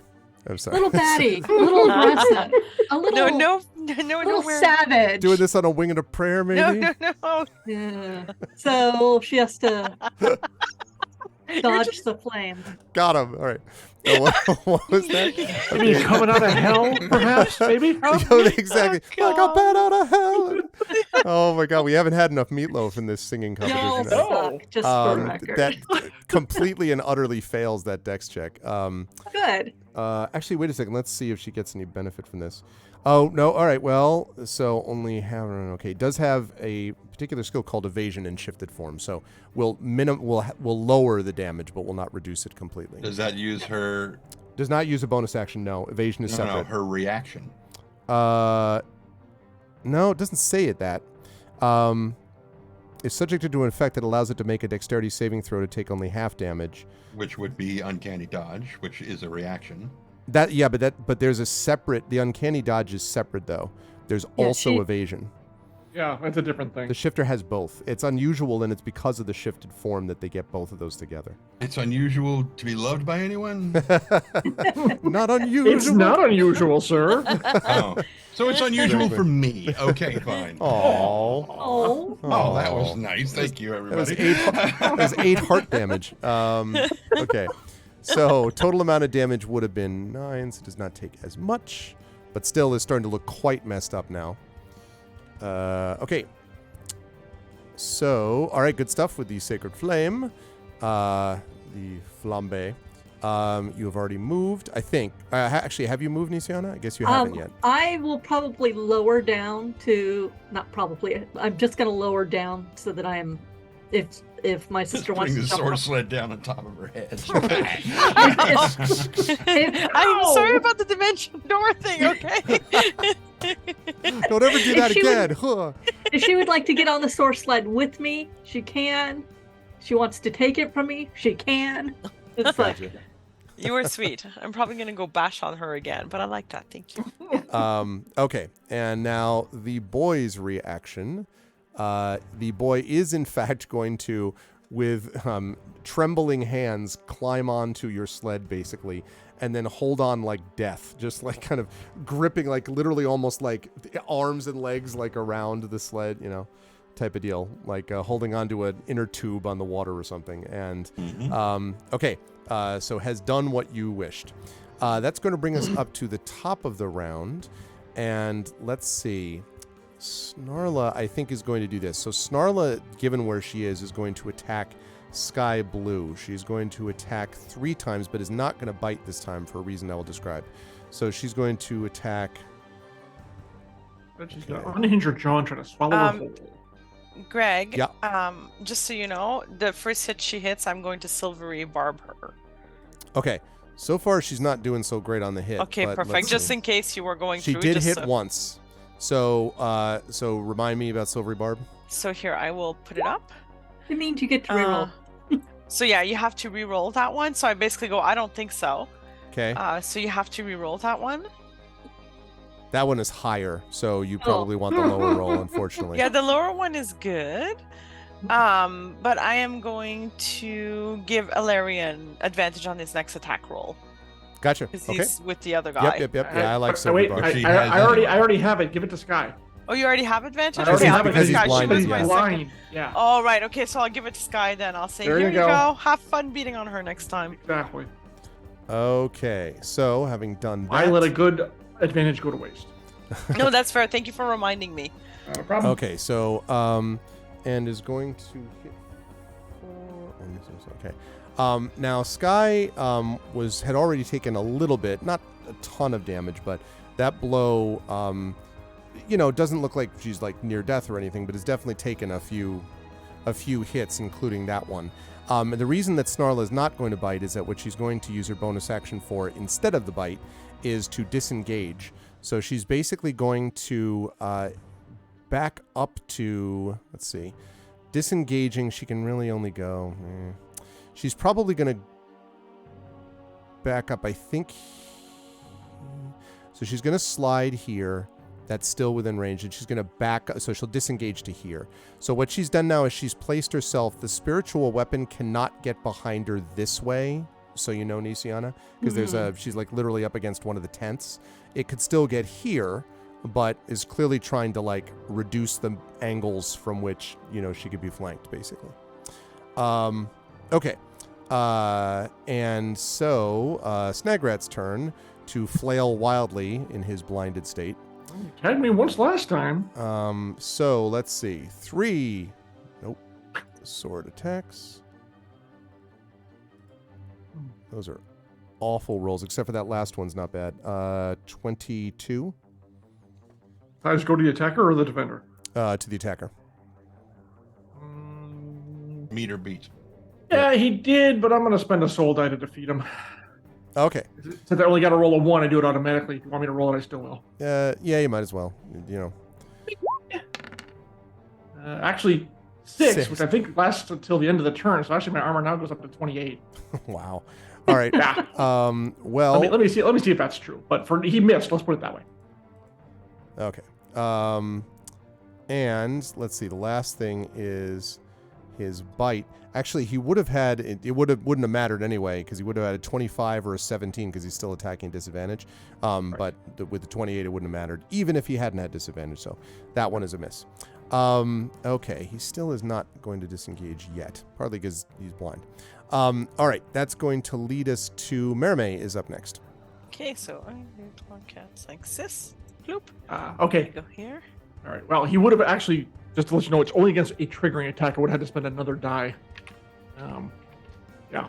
Oh, okay. So it does not last. It's No, the soul it die. only negates one attack. Okay. Well, then it's a good thing that he was blinded then. Yeah, exactly. The blinded thing has been useful the whole time. How often could you do dude. this Star Sword crit hit blinded for a minute? It happens every time I hit a 20. But keep in mind, I'm at level 7 or 8. 7. Right. Dude, I've only rolled 2d20, 2 natural 20s on this sword. Yeah. Definitely. So, yeah. Fair enough. Okay. All right. So, I mean, it's cool, but No, I get it. yeah. Okay, Merme. So you were How- up on Snarla. How hurt does Starla look? Pretty Starla? hurt. Pretty hurt. Okay, good. I'm gonna stab her. Okay, good. Yeah, good. Good. That's what I like to see. Yeah, I want her to bleed. Does it hurt? Here, does you it hurt bleed? if I poke here? I'm gonna guess it's like, You 15 maybe. 15 is not going to hit. Okay. Oh, I'm gonna try to hit again. Is that gonna There hit? you Yes, 23 definitely will. Yes, With indeed. 13 damage. I am going to flourish again. Let me just see extra damage. Okay, no.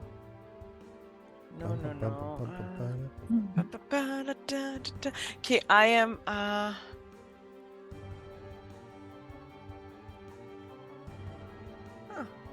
So Oh, you're gonna deciding descend. whether to add on to the piercing damage with that one? you Yeah, mean? I'm gonna do a flourish. I was just debating whether to do a mobile flourish or a defensive flourish. I'm gonna guess that Sky's gonna go flank her, or Nisiana's gonna send her weapon. That's why I positioned myself there. So I am going to do I'm gonna go defensive flourish again, so that I add it to my armor class, and that is a D8, which I can totally do because I am. Okay, so I am flourishing 3 extra damage, and then I add that to my armor class. Okay, so total of 16 damage there. Now she is going to dodge out of the way of part of that because she does, that makes sense to do. But it's still going to take some of that, and I'm gonna tell her, like, give up now while you still can. okay, and she kind of like breathing heavily. I'll be dead anyway. Okay. That's the spirit. Let's see. Then Marame moved up, did that. Okay, that's going to lead us to Stormflower, who comes out and says, oh man, let's see. Oh man, I had a good song for this and I can't remember it. So instead he's just going to look at him and he's just going to be like, do you see what I see? Yeah. At Snagrat. And Snagrat is again viciously mocked, and is not happy about this, and snarls again at the whatever the song that he can't actually see, and then Stormflower ducks behind his spot of where he can be protected, and it's Tantan. You're up next with Alarian on deck. Yeah. Okay. So Tantan kind of glances down at the kid and gives him a little bit of a grin, and later he'll probably think that he shouldn't have done this, but for right now he is like, so she tried to hurt you, yes? Watch this. And he's going to shoot her. Shoot her, shoot her. Shoot her. Hopefully you'll hit, so the kid will learn the Yeah, right lesson. Exactly. That would be good. 22. That is a hit. That would Oh, be yeah. fun. Watch this. Pew! Like straight into the air. Exactly. Just warm it up. When people hurt Oh. you, you miss when you attack them back somehow. Precisely. 10 points of magical piercing. All right, 10 points of damage, and she has already reacted dodgily this turn, so she is going to take all of that. Now looks very hurt. Oh, but I get a second attack. He's like, oh, but that's only the beginning. Beak. 22. Oh, wow. Yes. Wow. Nice. How fast do you reload a crossbow to attack twice in one turn?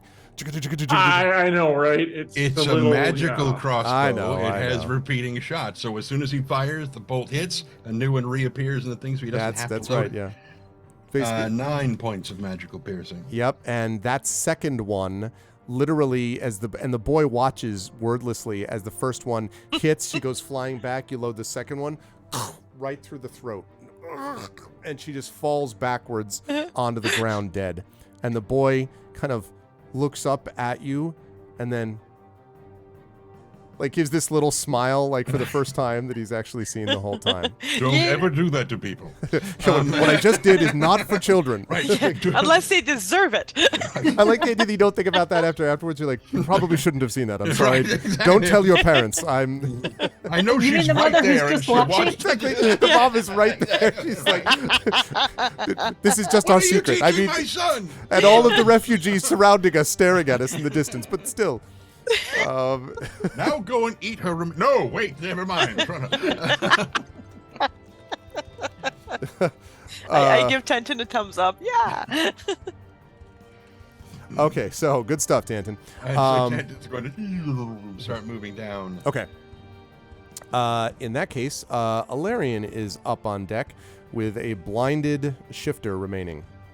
Not bleeding enough as far as I'm concerned. Let's see if we can fix that. All right, I don't know what that was. Oh, it's your death die roll. Okay. Yes, 2 more attacks coming with advantage. Advantage. 22 should do the job. Yep. Yes, it does. Ooh, and that's maximum damage, 12 points. Okay, now is and still cannot uncanny dodge because Nope. cannot see it. Okay. This way, right into the blade. Attack number 2. I'm going to hit you on the left side. Hits him on the And right. that's a 24 for 6. Here comes my mace / okay. All right, Hey, so- Mo! Your twin is dead. The Chinese made a crossbow of the magazine over 500 years ago with a handle in the side to cock it with one motion. No, Yep. I had heard about that, but we're talking about reloading a crossbow in 6 seconds is, I don't care how light the damn crossbow is, but a magic crossbow I'll buy. That's Yeah, but more, reloading a regular one and getting it up and aiming and firing. Yeah. because the thing That's is, why even they- because it's not a hand crossbow, a light crossbow is still like, you're two-handed, like so. I couldn't that's do why it they with have- pistol crossbow, and I own one of those. Yeah, I had one of those too. Yeah. That's get why the they have damage for the this? crossbow Yeah, I did. expert feat. Right. That's right. I'm reminded of that incredible scene in Glory where they're trying to get him to reload, and everyone's laughing. He's like, "Not fast enough. Do it again. Do it again." I think it's Carrie Elwes' character maybe, and they're just like, ram, powder, ram, like all that stuff just to reload the gun. Okay. So, right. So that strikes him solidly, and you have oh no, you missed. I actually hit twice this You time. hit twice them. Okay, right. So then you hit with both of them. Yep. Right. So Oh, yep, he did not yep. like any of that. Still okay, but is starting to look a little hurt for sure. You're going to stay where you are, Illyrian? Oh, yeah. Okay. So then, Sky Blue is going to turn and sort of survey the field. First looks to find where the kid is, and sees, Tanton, that you have him basically on the sled. And then she... Pointing at the corpse and laughing, mocking. Yeah, pretty much. She leaps over, she again vaults the table. This is the second time she's done this in this fight. And goes right after Snagrat. And is going to attack twice. With advantage. Yep, with advantage. And is going to hit twice because of advantage. Avantage. Wow, she's done really good damage as well in these hits. Okay, so that is... Okay. All right, Snagrat now looking very hurt. Not like imminent death hurt, but very hurt. And that's going to lead us to Nisiana is up next. Earlier today, Thordax Mommy sent me a screenshot of a tweet of somebody whose rogue was doing sneak attack damage, and it was 5d6, and it was all 6s 3 times in a row. Oh, Wow. My It's goodness. like, wow. yeah, crap. because of the sled and other things, this is not working out for sneak attacks for her the same way, but yeah, rogue damage is so crazy. Okay. Yes, it is. Yes, you know this well, one formerly known as Cade. That's right. Okay, 6. So that's a 6, I believe, Nisiana? Yep. 6 damage there, and I'm going to move here just so that I can get Illyrian and Sky Blue, get all my allies in range, and then I'm going to do a mass healing word Okay. because I think everybody's hurt, and if the kid's hurt, that'll include him. What's the range on this? He doesn't seem to be hurt, by the way, just sort of shaken up, but not hurt. 60 feet. Oh, well, Mind is okay. gone. There you go. It's perfect. So, Yeah, right. His mind is ended. No, he's Yeah. let's see. Do I have mass healing word? Syndrome and the Incredibles. We just made an arch villain. You could fire these about 2 to 3 times in 6 seconds. So everybody gets Wow. 10 points of healing back. All right, Thank Runel, you. I stand corrected. Yeah, Maybe- well, the maybe Chinese reloading one was no joke. Yeah. Because, like you Yeah. said, reload and cocks in one. It was Yeah, genius. that is pretty It actually wild. That was is pretty in- wild. Yeah. All they right, had I it take that back. In Oriental Actually- Adventures, they put it in the very first D&D for D&D second edition. They actually had the reloading crossbow in there. Interesting. Yeah. Because Yeah. Western Wow. crossbows were not doing that. Very It's I mean, actually 11 specialized. points, not 10. 11? Thank it's you. 11 point. Okay. So even Sky gets it. I don't think Tren was hurt. Marame's up to 38 then? Is that 11? Yeah, I that's saw correct, then? yeah. Okay. And And Sky. Okay, I got that. was I hurt? Oh, I should probably add me in there. Was I hurt? You were a point down. Okay. And I So- am fine. Yay, thank you. You are the healthiest flying mammal. And I just mean a person on a sled, that's all. Mm-hmm. Okay. So Okay, that was okay. Right, so that was you. All right, the boy is not going to have any actions anymore, except to be thankful that he is doing just fine. That's going to bring us back up to Snagrat. Let's see. Okay, Snagrat, I think, is going to attack Alarian again 3 times, and is not going to attack the 4th time though. Is not going to bite with the bonus action. He's gonna try to leave. He is not feeling good about the situation. Okay, so we've got a... Okay, so that first attack is going to be a 22 is the lower roll. That will actually hit me, and I'll take it. I'll take it. All right. Oh. The second attack is going to be a 10, so that's not going to do anything. Third attack is going to be a 14, so that's also not going to do anything. Not even close. Correct. Okay, so he's going to take the 1... He's going to hit the 1 time... for 9 damage, and you said you're going to take that all to the Aegis, or you have 7 points Aegis left. I'll take this one. I'll take this one. Okay, so that means you're 37. 37, yeah. Okay. All right. So he does that. Now he's going to use his bonus action to disengage, and he's going to basically head off this way. And let's see. So he thinks is that way. Right. Exactly. Well. He knows where he's been getting hit from behind and in front. So he's going to slide. He's going to slide here, and then he's going to disengage because he's flying above. So 10 feet that way. Then he is... So he came there, disengaged. So he had moved there. So he's got another 80 feet maybe on his sled because he disengaged as a bonus, so he's still got his move. So I think he's going to head... roughly in the direction, sort of up in a diagonal direction, 10, 20, 30, 40, sort of like here. So I'd say he gets about there, maybe right outside that. How high in the air is he now? He is, so he's probably, well, he's up and over. So if he's going to be here, pretty close to where he was, maybe 10 feet up. So he's probably about 30 feet up off the ground now, and he's this far, you can see at the exit of the map. Okay. And that's going to be his action. And Merime, you were up next. Okay, Your so foe seems to be leaving quickly. Okay. Well, we don't necessarily want him. How hard? He was pretty hurt, was he? He's pretty hurt, yes. Okay, so I have... You know what would be super fun? I totally want to do this. Wait, can I? Yes, I can. Okay, so I'm gonna kind of go running like do. How far am I from him now? About like 40 feet? 50 to 60. 50 to 60. Yeah. Okay, but I'm within 60 feet though, right?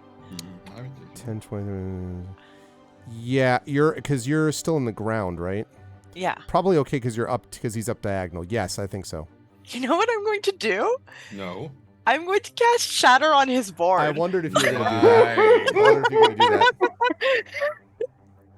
This is like my joy place. This is casting Shatter, okay? So, hang on. I'm just going to go here and hit Shatter. I like this plan. I'm pleased to be a part of it. Thank you. I have to cast it at level 3 because I don't have level 2 slots left. Oh, look at all these dice. Anyways. Okay. So, and I want to double check about I guess I can cast it on him. Anyways, it's a 10-foot radius, so I'm casting it. I So, want to blow up his board. One but he's thing to gonna keep in get mind, it. though, is that a non-magical object takes the damage if it's in the spell's area. This is a magical object, not non-magical. Source Sled is definitely magical. Was it okay? Well, I'll just cast it on him then, I guess. Okay. Yeah, you can shatter his bones. We're taking I think him that's out. totally fine, yeah. Yeah, I'll shatter his bones. Okay, so he has got to take a Constitution saving throw. And he's missing right now 1d8 as well of damage because roll 20 didn't add Okay, enough. so it should be 24 is what you're saying? I rolled 16 total. Yeah, it's 16. Hang on, and I need to add a d8 to that. Okay, go ahead and roll the other d8 then. Okay. 6, Nice. so 22 altogether. 22, okay. All right. That does... Okay, so that is going to do that. All right, so what happens there is that is going to hit him for a lot of damage, and it actually throws him off his board. And so the board goes flying off. His body like lurches as if he's been, struck in the back. And then he falls to the ground, and there is just a dead silence as he slams to the ground with a crack, and lies motionless. And there is a pause for a moment. And then there is the sound of, and people are all like gathering back around, like going over to the boy, going over to Sky, going over to all of you. And Would stab him in the face a whole bunch? No. I'm already moving to confirm. Yeah. So, as you move over, I will let chat know, by the way, as a quick programming note, that I think under the circumstances, normally I would take a break in the middle of this. We were in the middle of combat when we were doing that, but I think if the party's okay with this, I'm just going to have us run for the next 20 minutes before we wrap. I think that works better rather than just taking a break and coming back for a short period of time. So, so you can now go over and deal with him if you would deal with the ones who are there. The mother, who's clearly the boy's mother, or at least guardian, runs over to sort of take care of the child, and she's just like, "Oh, thank you. And the boy is just like, is just sort of like whimpering, basically. Although every so often, looks over at you, Tanton, and kind of, even through his tears, is like gives a little smile, like, you say, like, remember that moment that, as you kind of like put your crossbow like 14 somewhere. seconds ago, yeah. Yes. We will always share that together. Okay, what does the party want to do? Sky is kind of, taking stock and talking to the people. Is what's his name dead? Yes. Graphilis? Quite Okay. dead. A broken neck. The head is moving in a direction it should not. And sweet. That is moving? Is it John Carpenter's The Thing? No. No, it's All not. right. Okay.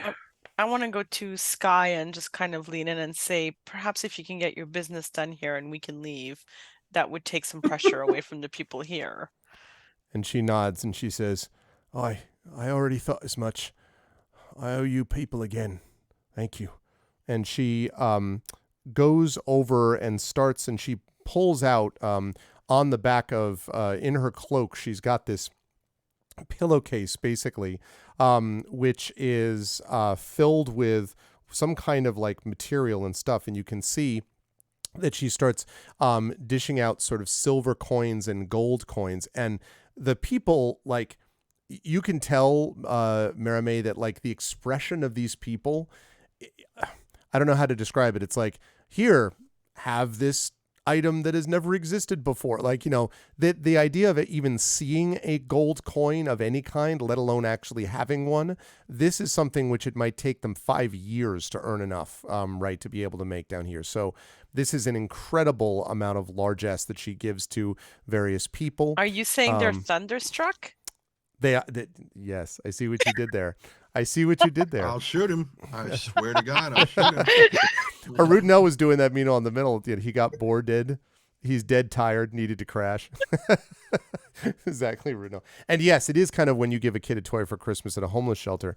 It's interesting you mentioned that, because she also gives some to the soup kitchen, and she talks to a few people in low tones and comes back to you and says, I think by giving this, I've made it so that they can source their food in a little bit of a different place. No one really knows exactly what's going on with the water supply down here, but this way we can pay somebody to actually go and get water from one of the higher levels. Totally above board. She sort of looks at all of you. Not at all wrong, against the law. We're not members of the Watch, don't worry. And we want people here to be fed and have water. She kind of takes a breath, and she's like, right then. And she goes back to doing what she's doing. Actually, while she's doing that, Malarian goes over to Tanton and says, fetch the other body and meet me at the entrance. And they go off and they grab Boneless here and sling it onto their sled. Previously boned, so to speak. Mm-hmm. Previously. Now deboned. Deboned. Okay.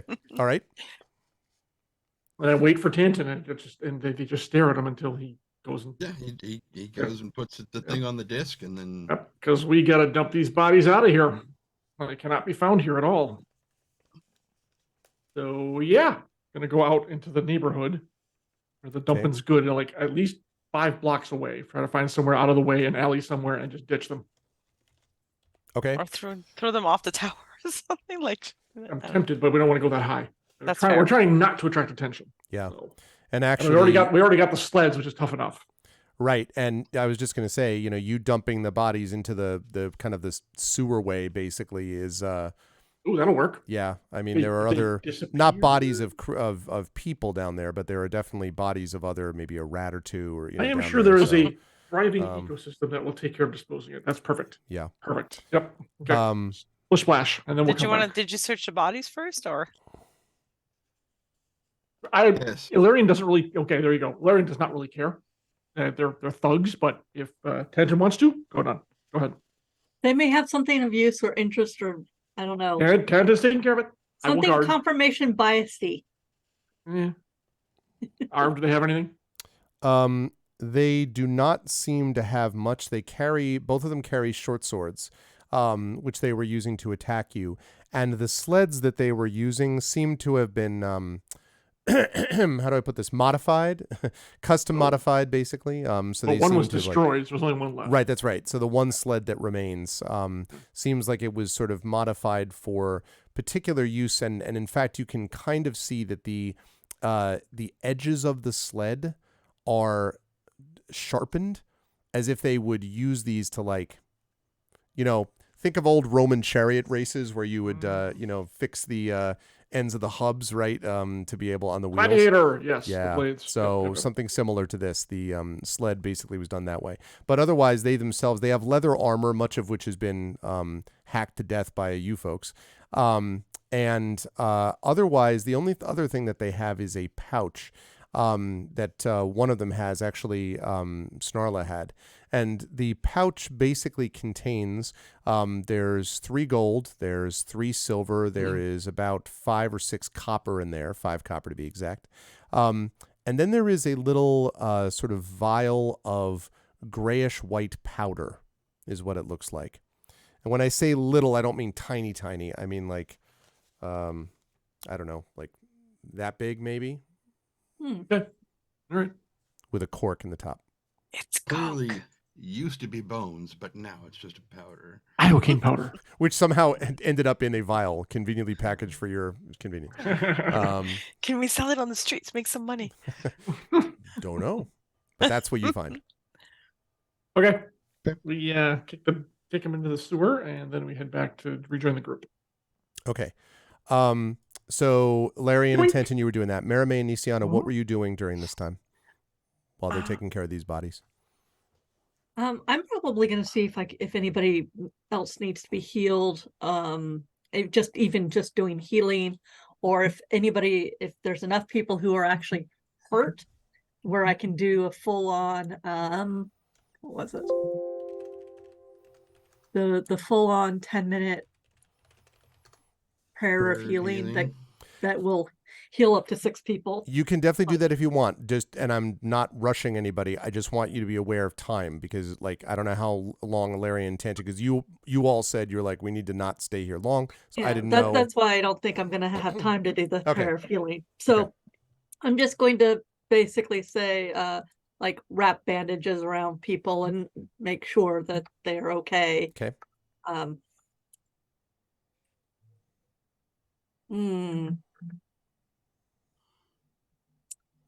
Yeah, that's all I got right now. And I'm gonna stick close to Sky, not like so much that she's stripping on me, but I'm gonna stick close to her and make sure there's no one, Mhm. no one is making a move on her, or just kind of keep a watch on her right now, because Mhm. she's obviously got a target on her back. Okay. Okay. Yeah, you can do that. One thing you notice, by the way, 2 things. Nisiana, first for you. As you're moving around, you can see, I talked before about the sort of destitute nature of these people, and you definitely sense the sort of lack of these people have had enough sustenance to survive, and presumably the soup kitchen is what has made it likely.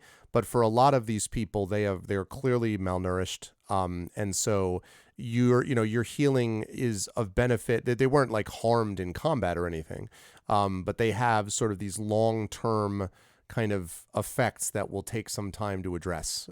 So just something to think about there. That was one thing I wanted you to note. For Merime, one thing you notice is that Sky seems to know every one of these people. Okay. Like every one of them. She knows the names of them. She asks after their families. She, asks about how, their grandmother is doing, sick at home. And, because they know that they found this like hut underneath this other tower that was abandoned, and is that still okay for them? And, asks each of these people, and they all seem to know her.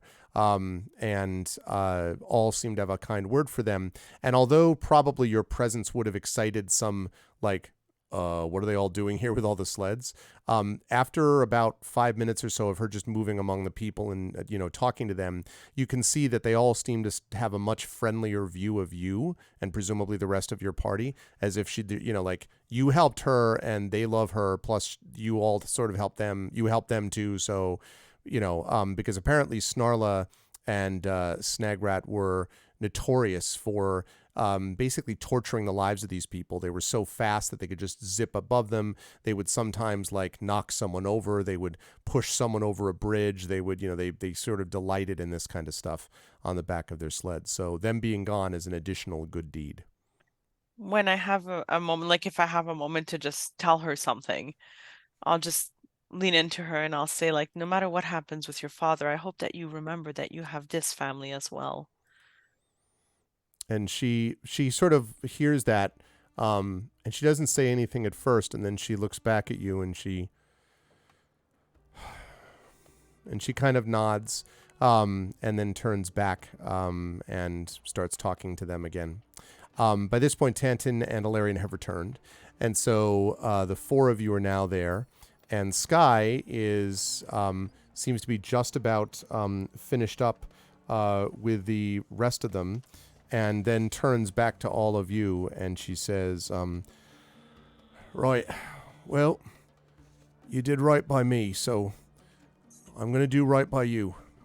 I'll go with you to this flame wind, but I'm nervous, and if she tries to keep me from going to Salvation to find my father, I'm not doing it, no matter what she did. I'm not trying to be ungrateful, understand, but I owe it to my dad and memory of my ma anyway.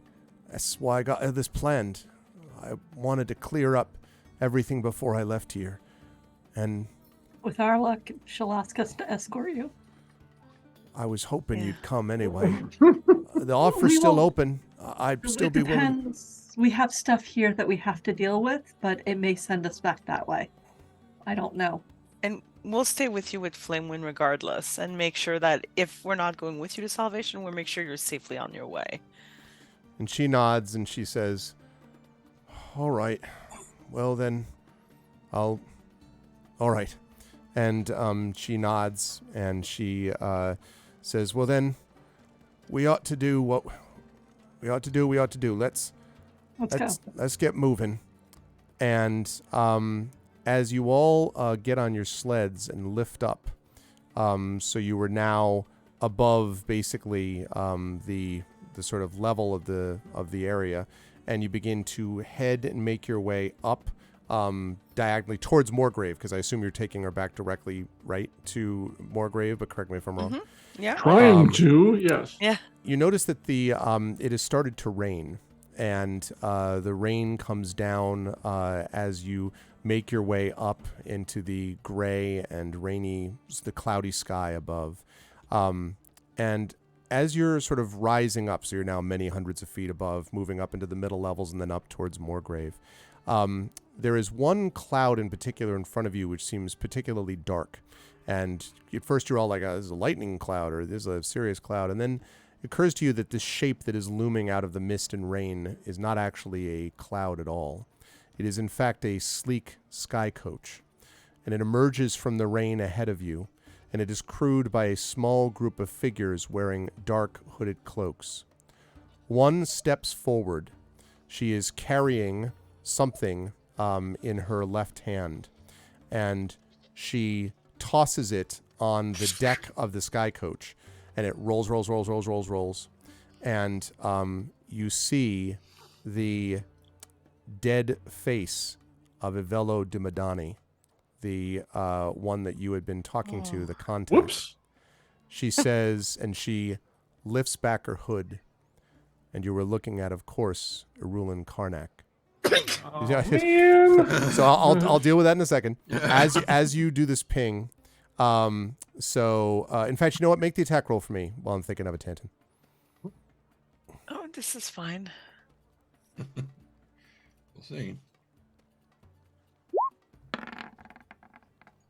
14. Not enough, I'm afraid. I was kind of hoping it'd be critical, like Me too. no, but it misses, and she says, "Now, I want the Oracle of War and that girl." Well, bitch, we don't have it. And she says, "Then we're going to find it. You give both of them to me, or I'll kill you, like I killed him." And that, setting There's up a only beautiful one of you. ending session of which will literally conclude season 2, the battle against Erulin Karnak. Can I use my hero point? We will save.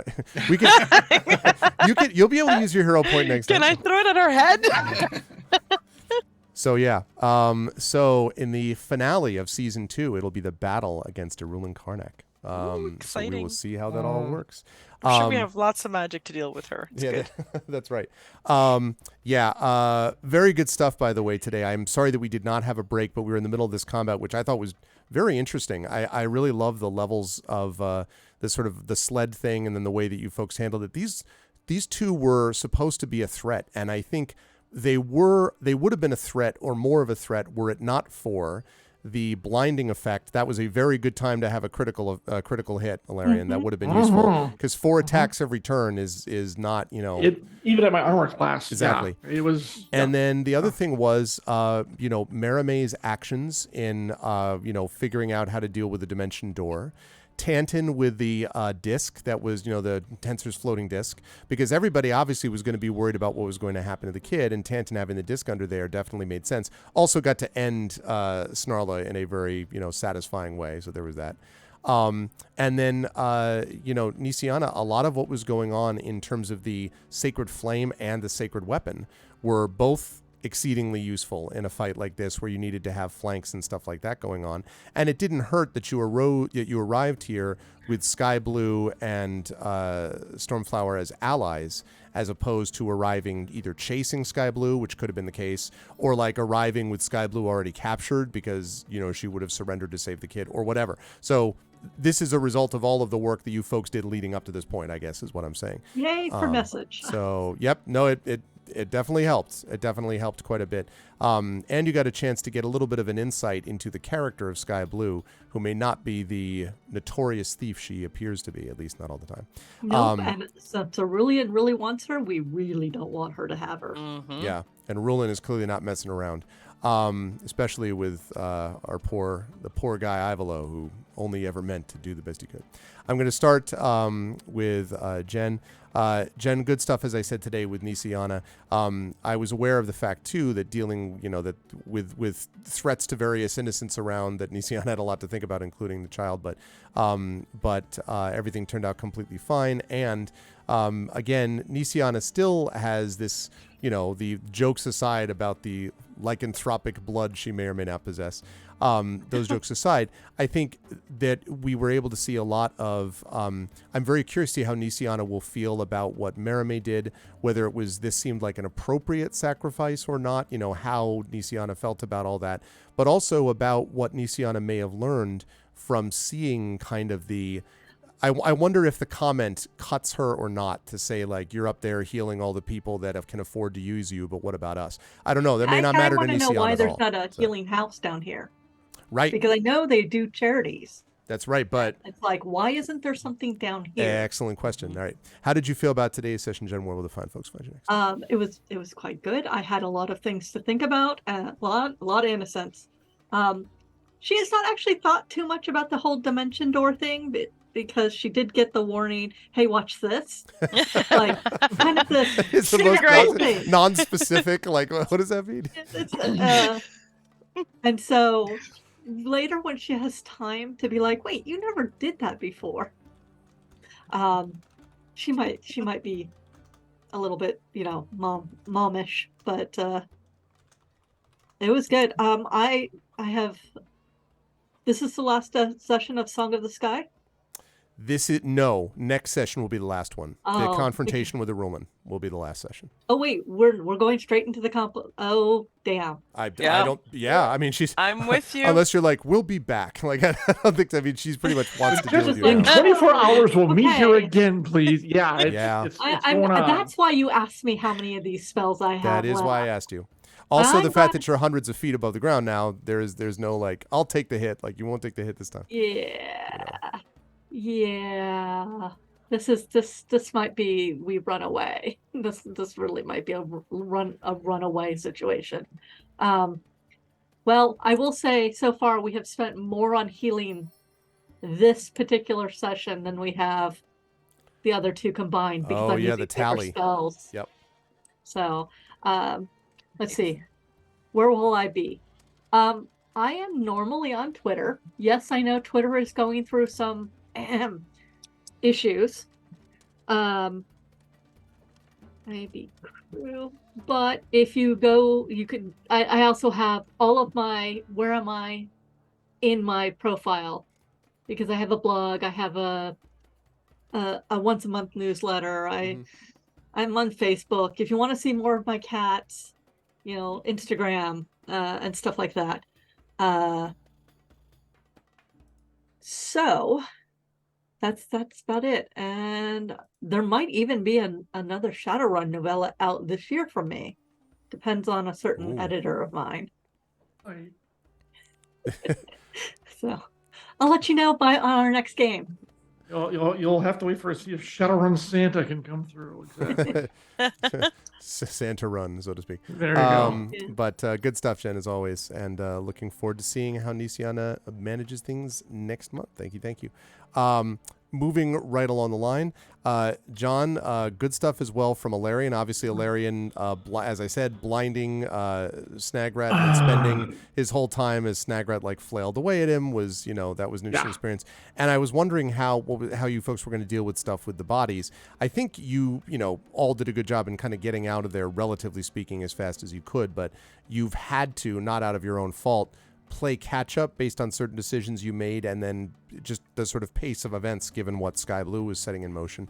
So, you were responding as quickly as possible under those circumstances. But it's interesting always to kind of see what Alarian does kind of tactically thinking that they want to set up and imagine. And I'm interested to see how Alarian is going to approach this particular threat as they've almost done what they need to do, with Sky Blue, but we're not all the way back to Flame Wind quite yet. You've won over her trust, and you've Sky Blue, and you've like saved her from the, at least from the moment from Cruz and the gang, but not quite all the way there. How'd you feel about today's session, John? Where will the fine folks find you next? Yes, this is another fine mess you've gotten us into, Greg. Thanks a lot. Wasn't me. I just messed her. Balls and strikes. Yeah. Balls and strikes. So the funny part was, I remember the body disposing of was very clear to me that needed to be done, partly because of what Snarla kept saying about, they come after him, they're going to come back, and this and that, he's going to come down on them. Like, well, they can't be found here then. So yeah, it was a knee-jerk reaction, but I wanted to make sure it got done. It was important to Alarian to make sure these folks are molested as little as possible, which is a terrible thing to say, but it's true. Yeah. And if there's no evidence they were ever there, like we ain't seen them, and hopefully Curse will not be able to take out their wrath on them. Yes, thanks. Now that I have almost no my scale armor and only one soul die point, and I'm actually hurt because of that last shot, I'm busy dumping bodies. This will be interesting. But we will see whose pattern indicates two-dimensional thinking and whose does not. I'm just going to leave it at that. So this has been great fun. I think I'm looking forward to the next session. We'll see. But yeah, it's always a blast. And yeah, we have some new things to take into account of judging exactly where we are in the sky. So yeah, it's going to be very interesting. I think we're going to change next session to Scream of the Sky because some people might not be singing. Scream that of the way. Sky. Yeah. claw of the sky in the season finale Mhm. of the sky. Season finale, year-end finale is going to be great. So, Yeah, it's actually people- that's true. It'll be a Yep. good way to wrap up 2022 and set us up for hopefully 2023. a good way. We'll see. It's true, Yeah. or it'll be just a way to end it. So one way. or the other. PPK. All right, and starting January, new characters. Yeah. People can find me here. This is actually pretty much all the streaming I do. So, but as I said, for those in the tri-state area, if you're going to be in Philly for PAX Unplugged, stop by the Catalyst Game Labs booth. I will be there along with Randall and a few people will be demoing some games and talking to fans and having some fun. And hopefully I'll see Arv there too, so that'll be good. So, yep, that'll be the last con of the year. Good stuff. Thank you, John, as always. Always a pleasure. And moving on to Marie. Marie, very good stuff today out of Maramé. The defensive flourishes, I really continue to like the way in which you've represented Maramé in a combat sense, I think.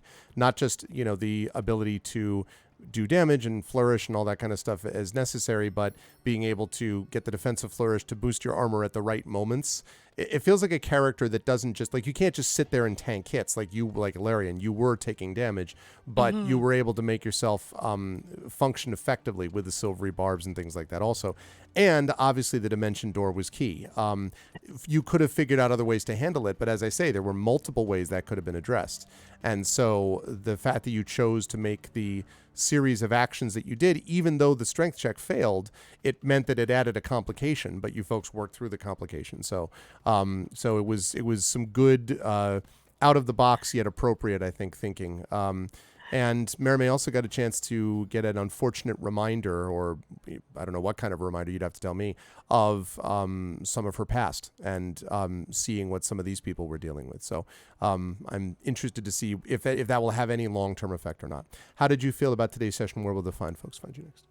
I really had a blast today, although it was pretty stressful at times. I know it's I don't want to be negative, but I feel like you, Mr. Dungeon Master, could have planned it so that we'd have more time to relax, get a drink, maybe a long rest. I feel like I regret so greatly the fact that you have been unable to rest while in the midst of a high-speed chase to track down thieves. I feel that down here, Marie. I second Marie's. Yeah, I feel very taken. I'm very attacked. Very attacked. Very attacked. Yeah. Right, from an HR point of view, this is actually really a negative thing here, Greg.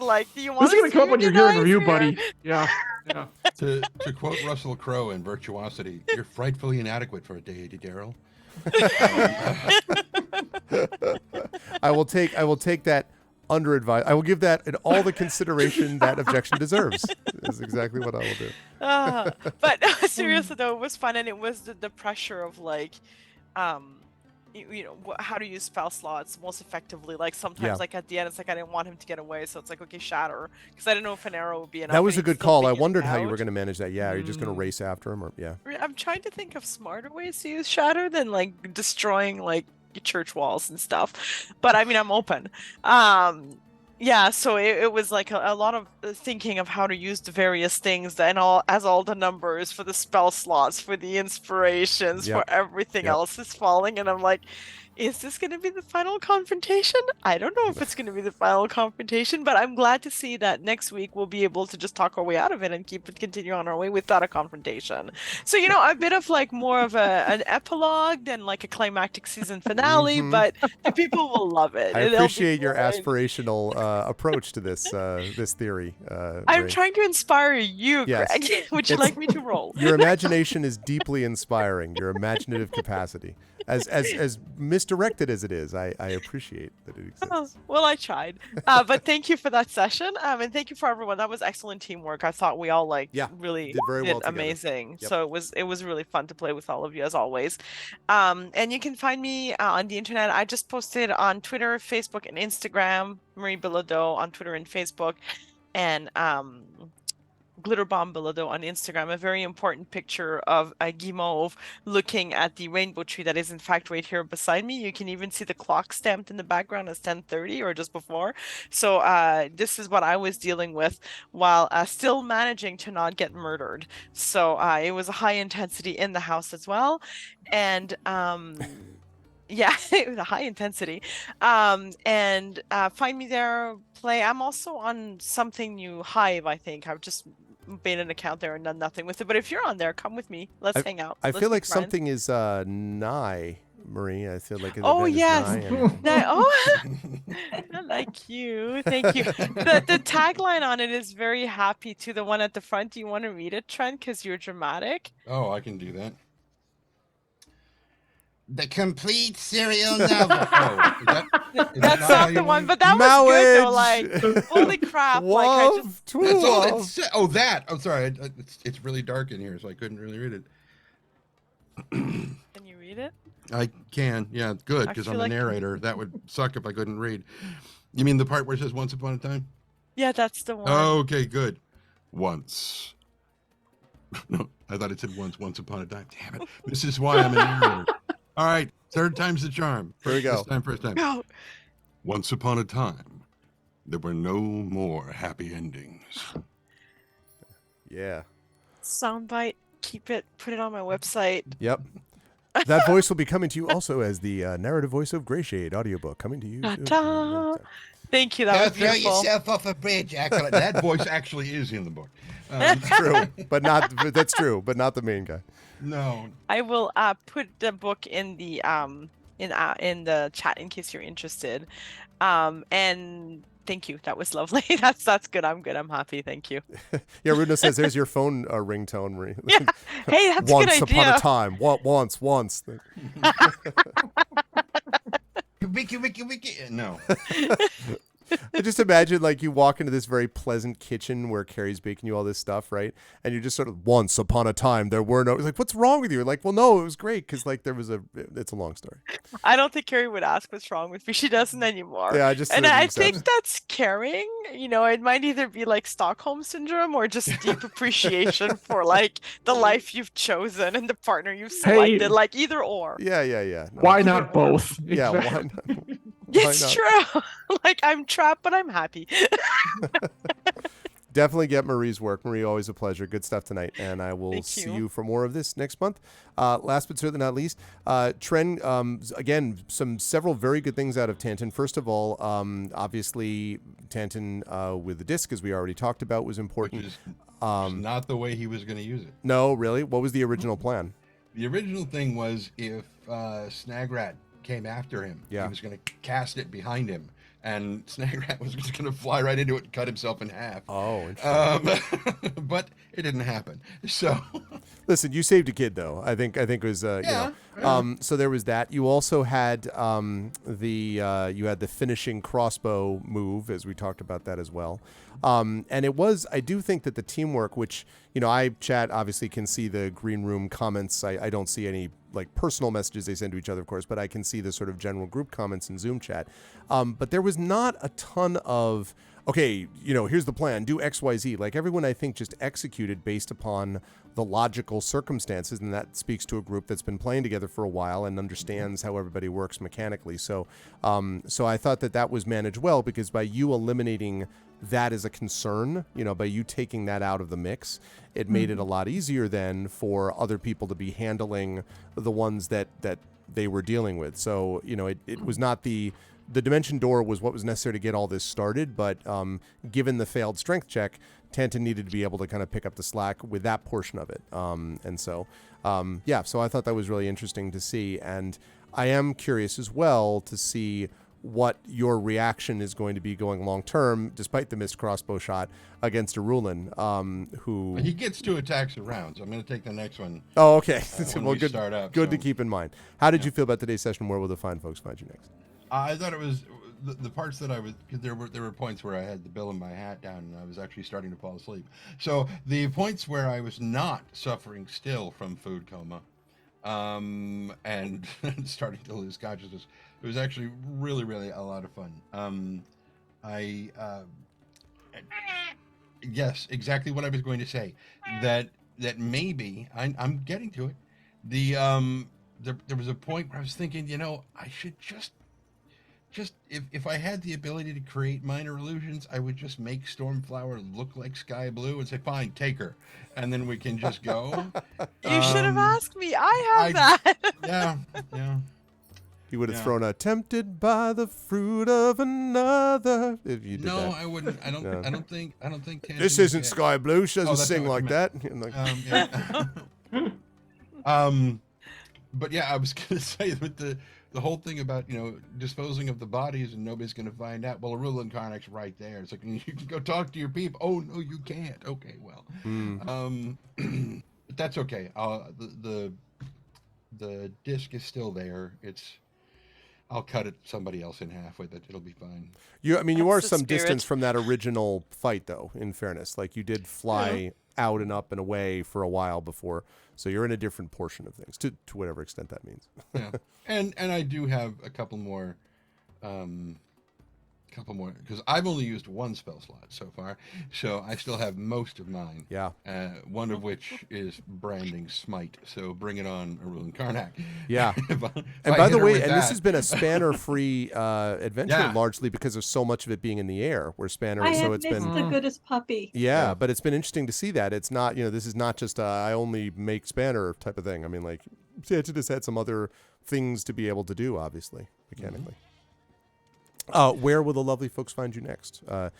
Speaking to them directly into their ears through narration and the like. mining in Star Citizen. No, that's not what you mean. Let's see. Where will people see me next? Probably here. Yeah, probably back here for stuff. Yeah, Next for month? actually for Adventure to Middle Earth, we'll have a session, and then also for our vocalists for Christmas Carol return. So Yeah, Yep. the thing. Yeah.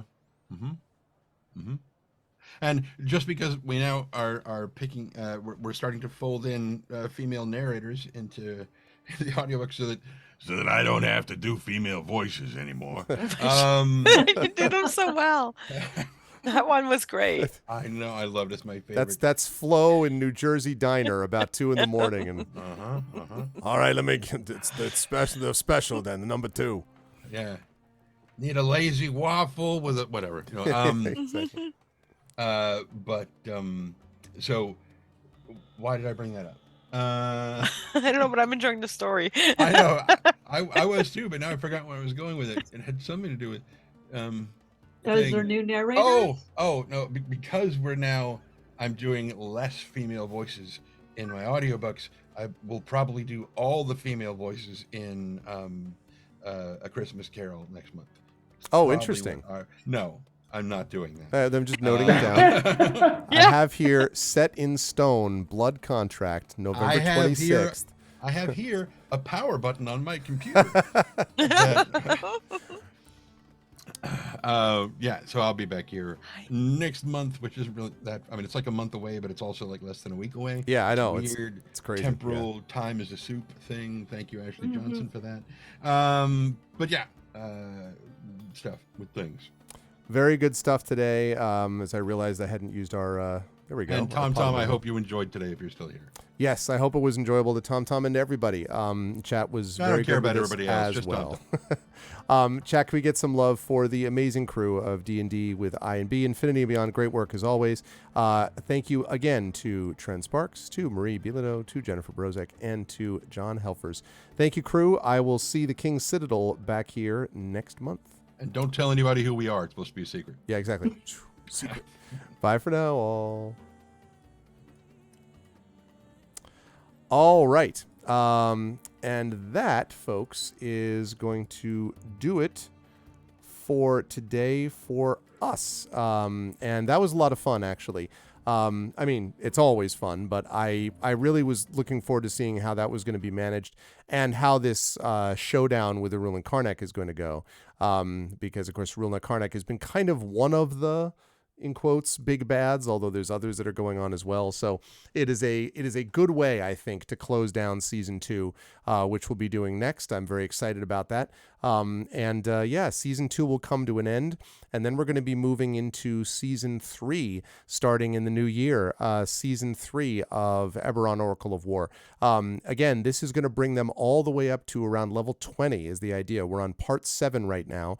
Once we finish this, we'll be moving on to part 8 of the overall story, and as I said, season 3. And there are, I believe, 5 seasons planned total. I think that's right because we've got, let me see, 3. So that would be 8, 9, 10, and then 4 and 4. Yeah, I think it's 5 seasons total. So yeah, so there's more to come, and the different sort of like, you know, ebbs and flows of this have been a lot of fun to go through. So I am excited for more as we're going to be doing that. If you folks like what you saw and heard today, I hope you will consider following the channel. I hope you will consider spreading the word and letting other people know about that. And I hope you will consider supporting us by subscribing to my YouTube channel with !ArvTube. Discord is !ArvCord. I know, I was like, jigga. !ArvCord, the Discord channel. Please hang out with us over there. And of course, Twitter is !ArvTweets. I mentioned this earlier tonight. I also now have an account over at Hive Social. So if any of you are over in that newfangled social media platform, you can find me at the exact same thing, which is at Gregory A. Wilson, and I would love to see you follow me over there because that would be good times. I should also mention, by the way, before I forget it, that for those of you not on my Discord, I got some of the pictures that from my appearance at the Klein a couple of weeks ago, and they came out really well. I'm really happy with them. In fact, I actually changed my profile pic to one of those because I really like the picture. But the other thing was that they are happy with me, and they were very happy with the event, and so I am going to be speaking to them about the possibility of doing a live D&D event from the historic Klein, where Rubinstein played piano and the Reverend Dr. Martin Luther King spoke to people on that same stage. We may be doing something like that in the spring. If I know more details about that, I will of course let you know. But I am very excited about the prospect of it. I would love to make it happen. We'll see if we can, but it would be really cool. You know what I just thought of, actually? I literally just thought about this. I wonder if I could maybe do the Sunday leg of ArvCon at the Klein. You know what I mean? Like doing a live D&D session with, like, that's the live D&D session, but doing it from the Klein. I wonder if they would let me do that. Because the Klein is a nonprofit, and I wonder if they would be cool with us doing something like that. I have to think about that. That might be neat. That might be neat. Anyway, that is for future Arv to think about. I got things to think about right now, but maybe that's something to consider. Regardless, that was really cool, and I was really happy with that, and I'm hoping to do more of that. I like doing those live. I mean, I'm doing live events right now, but you know what I mean, like in-person type of events. I like doing those a lot. So that's going to be anyway. So in arvnlrun.com, !Arv Shop is the merchandise area where you can get stuff like Infinity and Beyond. Right there, Infinity and Beyond. And of course, Adventures in Middle-earth stuff, and we're going to be getting some Expedition for the Mysterious Peak stuff up there as well soon too, so you can get some of that. Also, !Arvtreon, that's the Patreon right there. 19 patrons, $187 per month. It really does help underpin the channel financially, and it really allows us to do things like pay for the Arvocalist and pay for overlays and videos and stuff like that, and allowed me to save up enough that I was able to get the PS5, on which I've been playing Ghost of Tsushima, which I really have been enjoying a ton, and which I hope you folks have been as well. And when there are other exclusives coming out, I may do those also in the PS5. So anyway, it's all good, and I would love, I really appreciate that support. Also, you can get cool stuff for yourself too, and so that is something as well to consider, is that you can also get things for you. So just want to make sure I made a couple of notes to myself so I didn't forget it.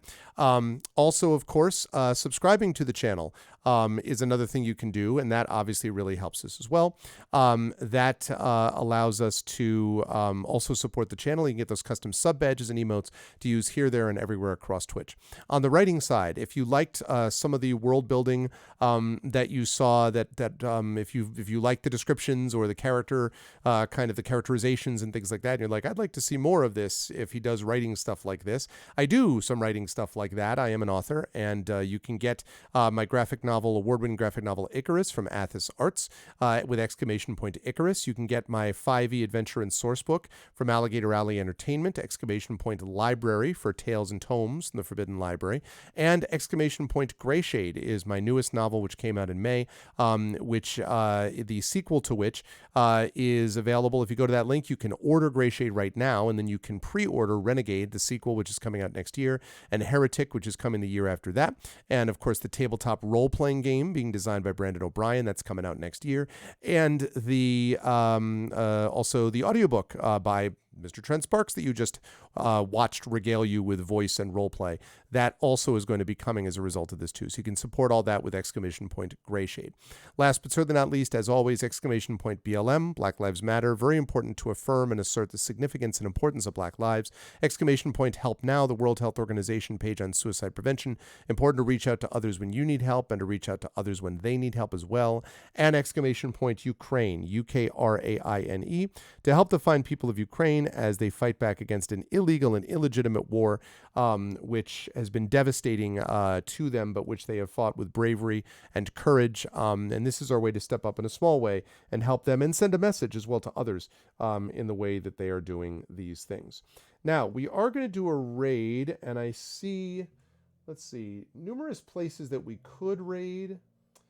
I've raided them multiple times. Let's see. Yeah, I think I see someone that I'm going to raid. So the way the raid works. Okay, sounds good. Have fun and wow, Rudnell. So here we go.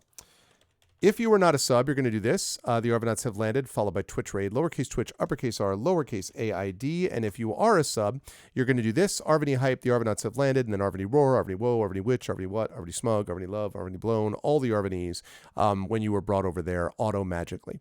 Also, quick note on schedule. I'm going to be off tomorrow, but on Monday, we will be back here with the beginning of season 2 of Bag of Giving. Very appropriate. It is the giving season. And so you'll be able to support charity by going and being part of the Plant Girl game. You'll be able to see that. That's with Dominic Dickey as GM, and that's happening on Monday evening. That is Brandon Crilly and Michael R. Underwood's brainchild. I'm very proud to be able to host it here. That's Monday night. Then on Tuesday, I'm going to be playing Arkham Knight on my channel for the Patreon Field Chat Shows Game of the Month. And then we'll be playing Talisman Adventures to wrap up the month of November and get us ready for what will be a very busy and exciting, I'm very excited for it, but a very busy December, which is going to have my end of the year show, Christmas Carol, multiple special events and all that kind of stuff. It's going to be good. So you'll definitely want to be here for that.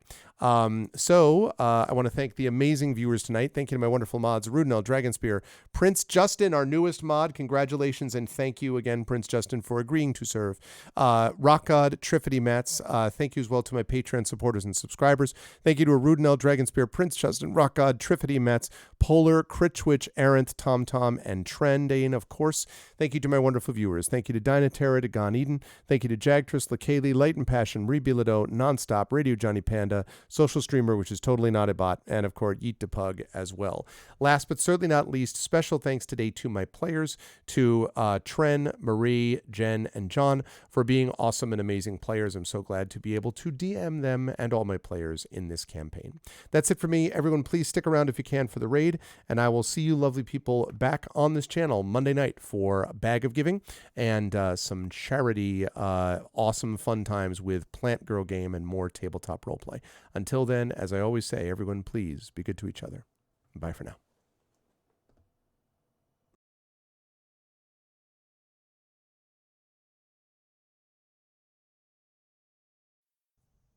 The King's Citadel. Well, what can I tell you about them? About the ones who do the job no one else can do? Well, I can tell you this. Wherever they go, people notice.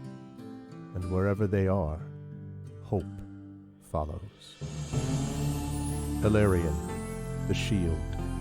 A star-forged Aegis who's lived a long time, who's seen war and peace, and will do whatever it takes to keep the first from falling into the second.